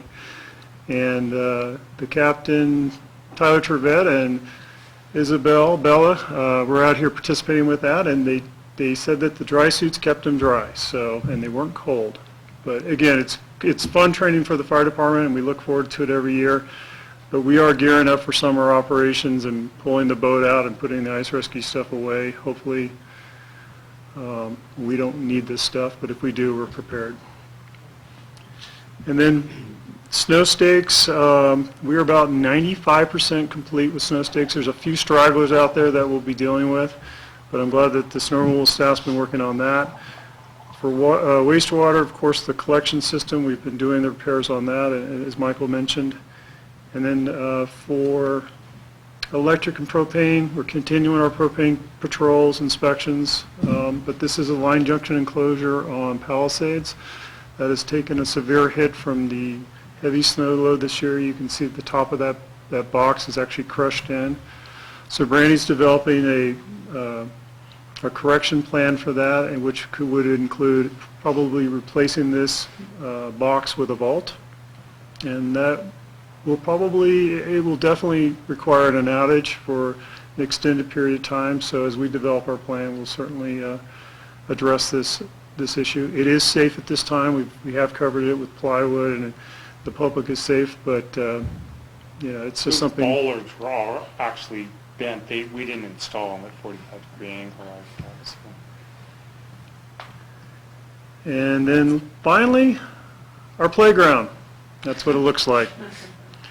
In all the years that I've worked in Kirkwood, I think over 18 years, 17, 18 years, we've always had the playground in before Memorial or by Memorial Day weekend. This is the first year that I can recall that we just couldn't get it in because of the conditions. So as soon as it starts to melt out and become something we can work on, we'll certainly put the playground in, probably by July 4th. So that concludes my report, unless there's any questions. Okay, good. Why don't we move on to the standing committees? Finance? I don't think there's anything else to report other than what we discussed. Okay, operations. I think we're good. We covered everything. Okay, personnel, we covered everything already, and IT, we didn't cover any of it. So I'll just briefly mention. Planning. Well, you didn't qualify on the agenda because we left off B. But there were Yes, so I will correct the agenda now. So B, planning. For several things. School site parking, we did go over the operations plan again, and the committee's sense was it wasn't yet detailed or articulate enough to give us sufficient comfort to know that our emergency vehicles could get out during high traffic times. And I think Nate understood, or he indicated that he understood what we were talking about. Electric vehicle charging, Michael reported that both Vail and developer are interested in participating in some way, obviously without putting in at no cost to them. The big question in our mind right now is what the planning for such a charging station would be over across Highway 88. And so Michael's going to contact our consultant, John Calb, to get a sense of what kind of detail would be needed in terms of drawings and so on. If it's just at a concept level, we think we can probably do it in-house pretty easily. If it's detailed, we'll probably just drop it at this point, because planning money is not available through the particular grant that we'd be after. In Valley Sheriff, Michael is restarting that discussion with Alpine County, trying to get some commitments. And grant writer, Michael showed us a proposal from RCI, which at very minimal cost really will have 4 hours a month of focus on that from RCI, on seeing what the opportunities are, and then an established set of steps that they would take if they find something that might be of interest. So that, to me, was very, very encouraging. We enacted that, so that is in plan, and we're starting to forward information to OCI. That's it. Okay. So last two items, the IT committee met, and we're focused on a couple of areas. The first one is really intrusion and ransomware and things of that sort. And so we want to make sure that we've done everything we can think of to. My main concern is the powerhouse and the wastewater treatment plant, of somebody maliciously taking control of that. But going beyond that, then we have our IT systems. So to make sure that's adequately protected. We also are going to ask for a proposal. Right now, the SCADA systems for the wastewater treatment plant are, describing them as not integrated would be as pleasant as you, probably as generous as you could say. And so we're asking for an evaluation of what it would look like to have them integrated and be available remotely, so we have more accurate information about its operations. And those were the two big items that we discussed. We also have an ongoing project to try to identify our oldest computers that are not maintainable and make sure that we have backups for them or replacements. The other thing I wanted to comment on, I think it's appropriate at this point, is the economic development meeting that we did. And so the goal behind the meeting was to take all of the relevant parties in the area and get together and look at it and say where are our limitations on encouraging economic development and what things could be done. I was pushing that, put the meeting together, and relatively terrified that at the end of the meeting people would say, why did I come? But fortunately I don't have that sense at all, but I'll ask the several people who attended here their impressions. Some of the things we focused on, one is we currently lose 100 parking spaces due to the fact that we're storing snow on paved parking spaces. So discussing putting together an overall team that would go and petition the three agencies to try to fix that problem. We also spent a lot of time talking about road closures, and there was a lot of ideas, and Caltrans and the Highway Patrol were extremely willing to provide more timely information if we were in a position of distributing it. And I do think that is one of the major barriers. So there were a lot of ideas about how to go about making that so people that want to come up here know whether they can or not, and people who want to leave have a better idea of when they could leave. So there's a lot of discussion there, a lot of follow-up. We spent a fair amount of time talking about the icebox. The main thing we learned is that Caltrans did not have any current information on activity within it, so there was a commitment on CHP to send them current information and to look at what might be done. And the main issue is not people going over the speed limit, it's people traveling faster than the conditions would safely allow. And so how to fix that. We also had some discussions in terms of media and visibility, but by and large people seemed quite willing to make this a regular activity, and one of the ideas is we might do it every spring and October. And in the meantime, Brandy's going to write up the commitment, the two items, whatever, and it'd probably be a good idea to circulate that to the whole board. One of the other things that came up, we discovered that their snow blowers have equipment on it that makes them less reliable. That's required if it's a full-time use. And so I offered to help them with the Air Resources Board to see if we can't make some improvements there. So we discovered a lot of incidental things that could benefit it all. So I'd like to open it up for other people to attend the meeting and see if you want to give it a thumbs up or thumbs down. I would give it a huge thumbs up, and I regard it as sort of a successor meeting to the fire and law enforcement meeting we had last summer. And I think it's just a good practice for us to sponsor such a meeting where all the people that serve Kirkwood, so, the gray-haired guy from Eastern Alpine County, drove up, and just all these people in a room talking about the issues and sharing ideas appear to have tremendous benefit to me. Basically a communication forum between agencies. Any other comments? Okay, so with that, Let me see if there's a general discussion, opportunity for board members to ask questions, clarifications. Is there any general discussion? Okay, if not, this meeting is going to go into what do we call it? A closed session to discuss two items. One is status on PG&E and the other on the general manager replacement. So we will do that. We appreciate having an audience. We appreciate community participation. So thank you all very much for coming today.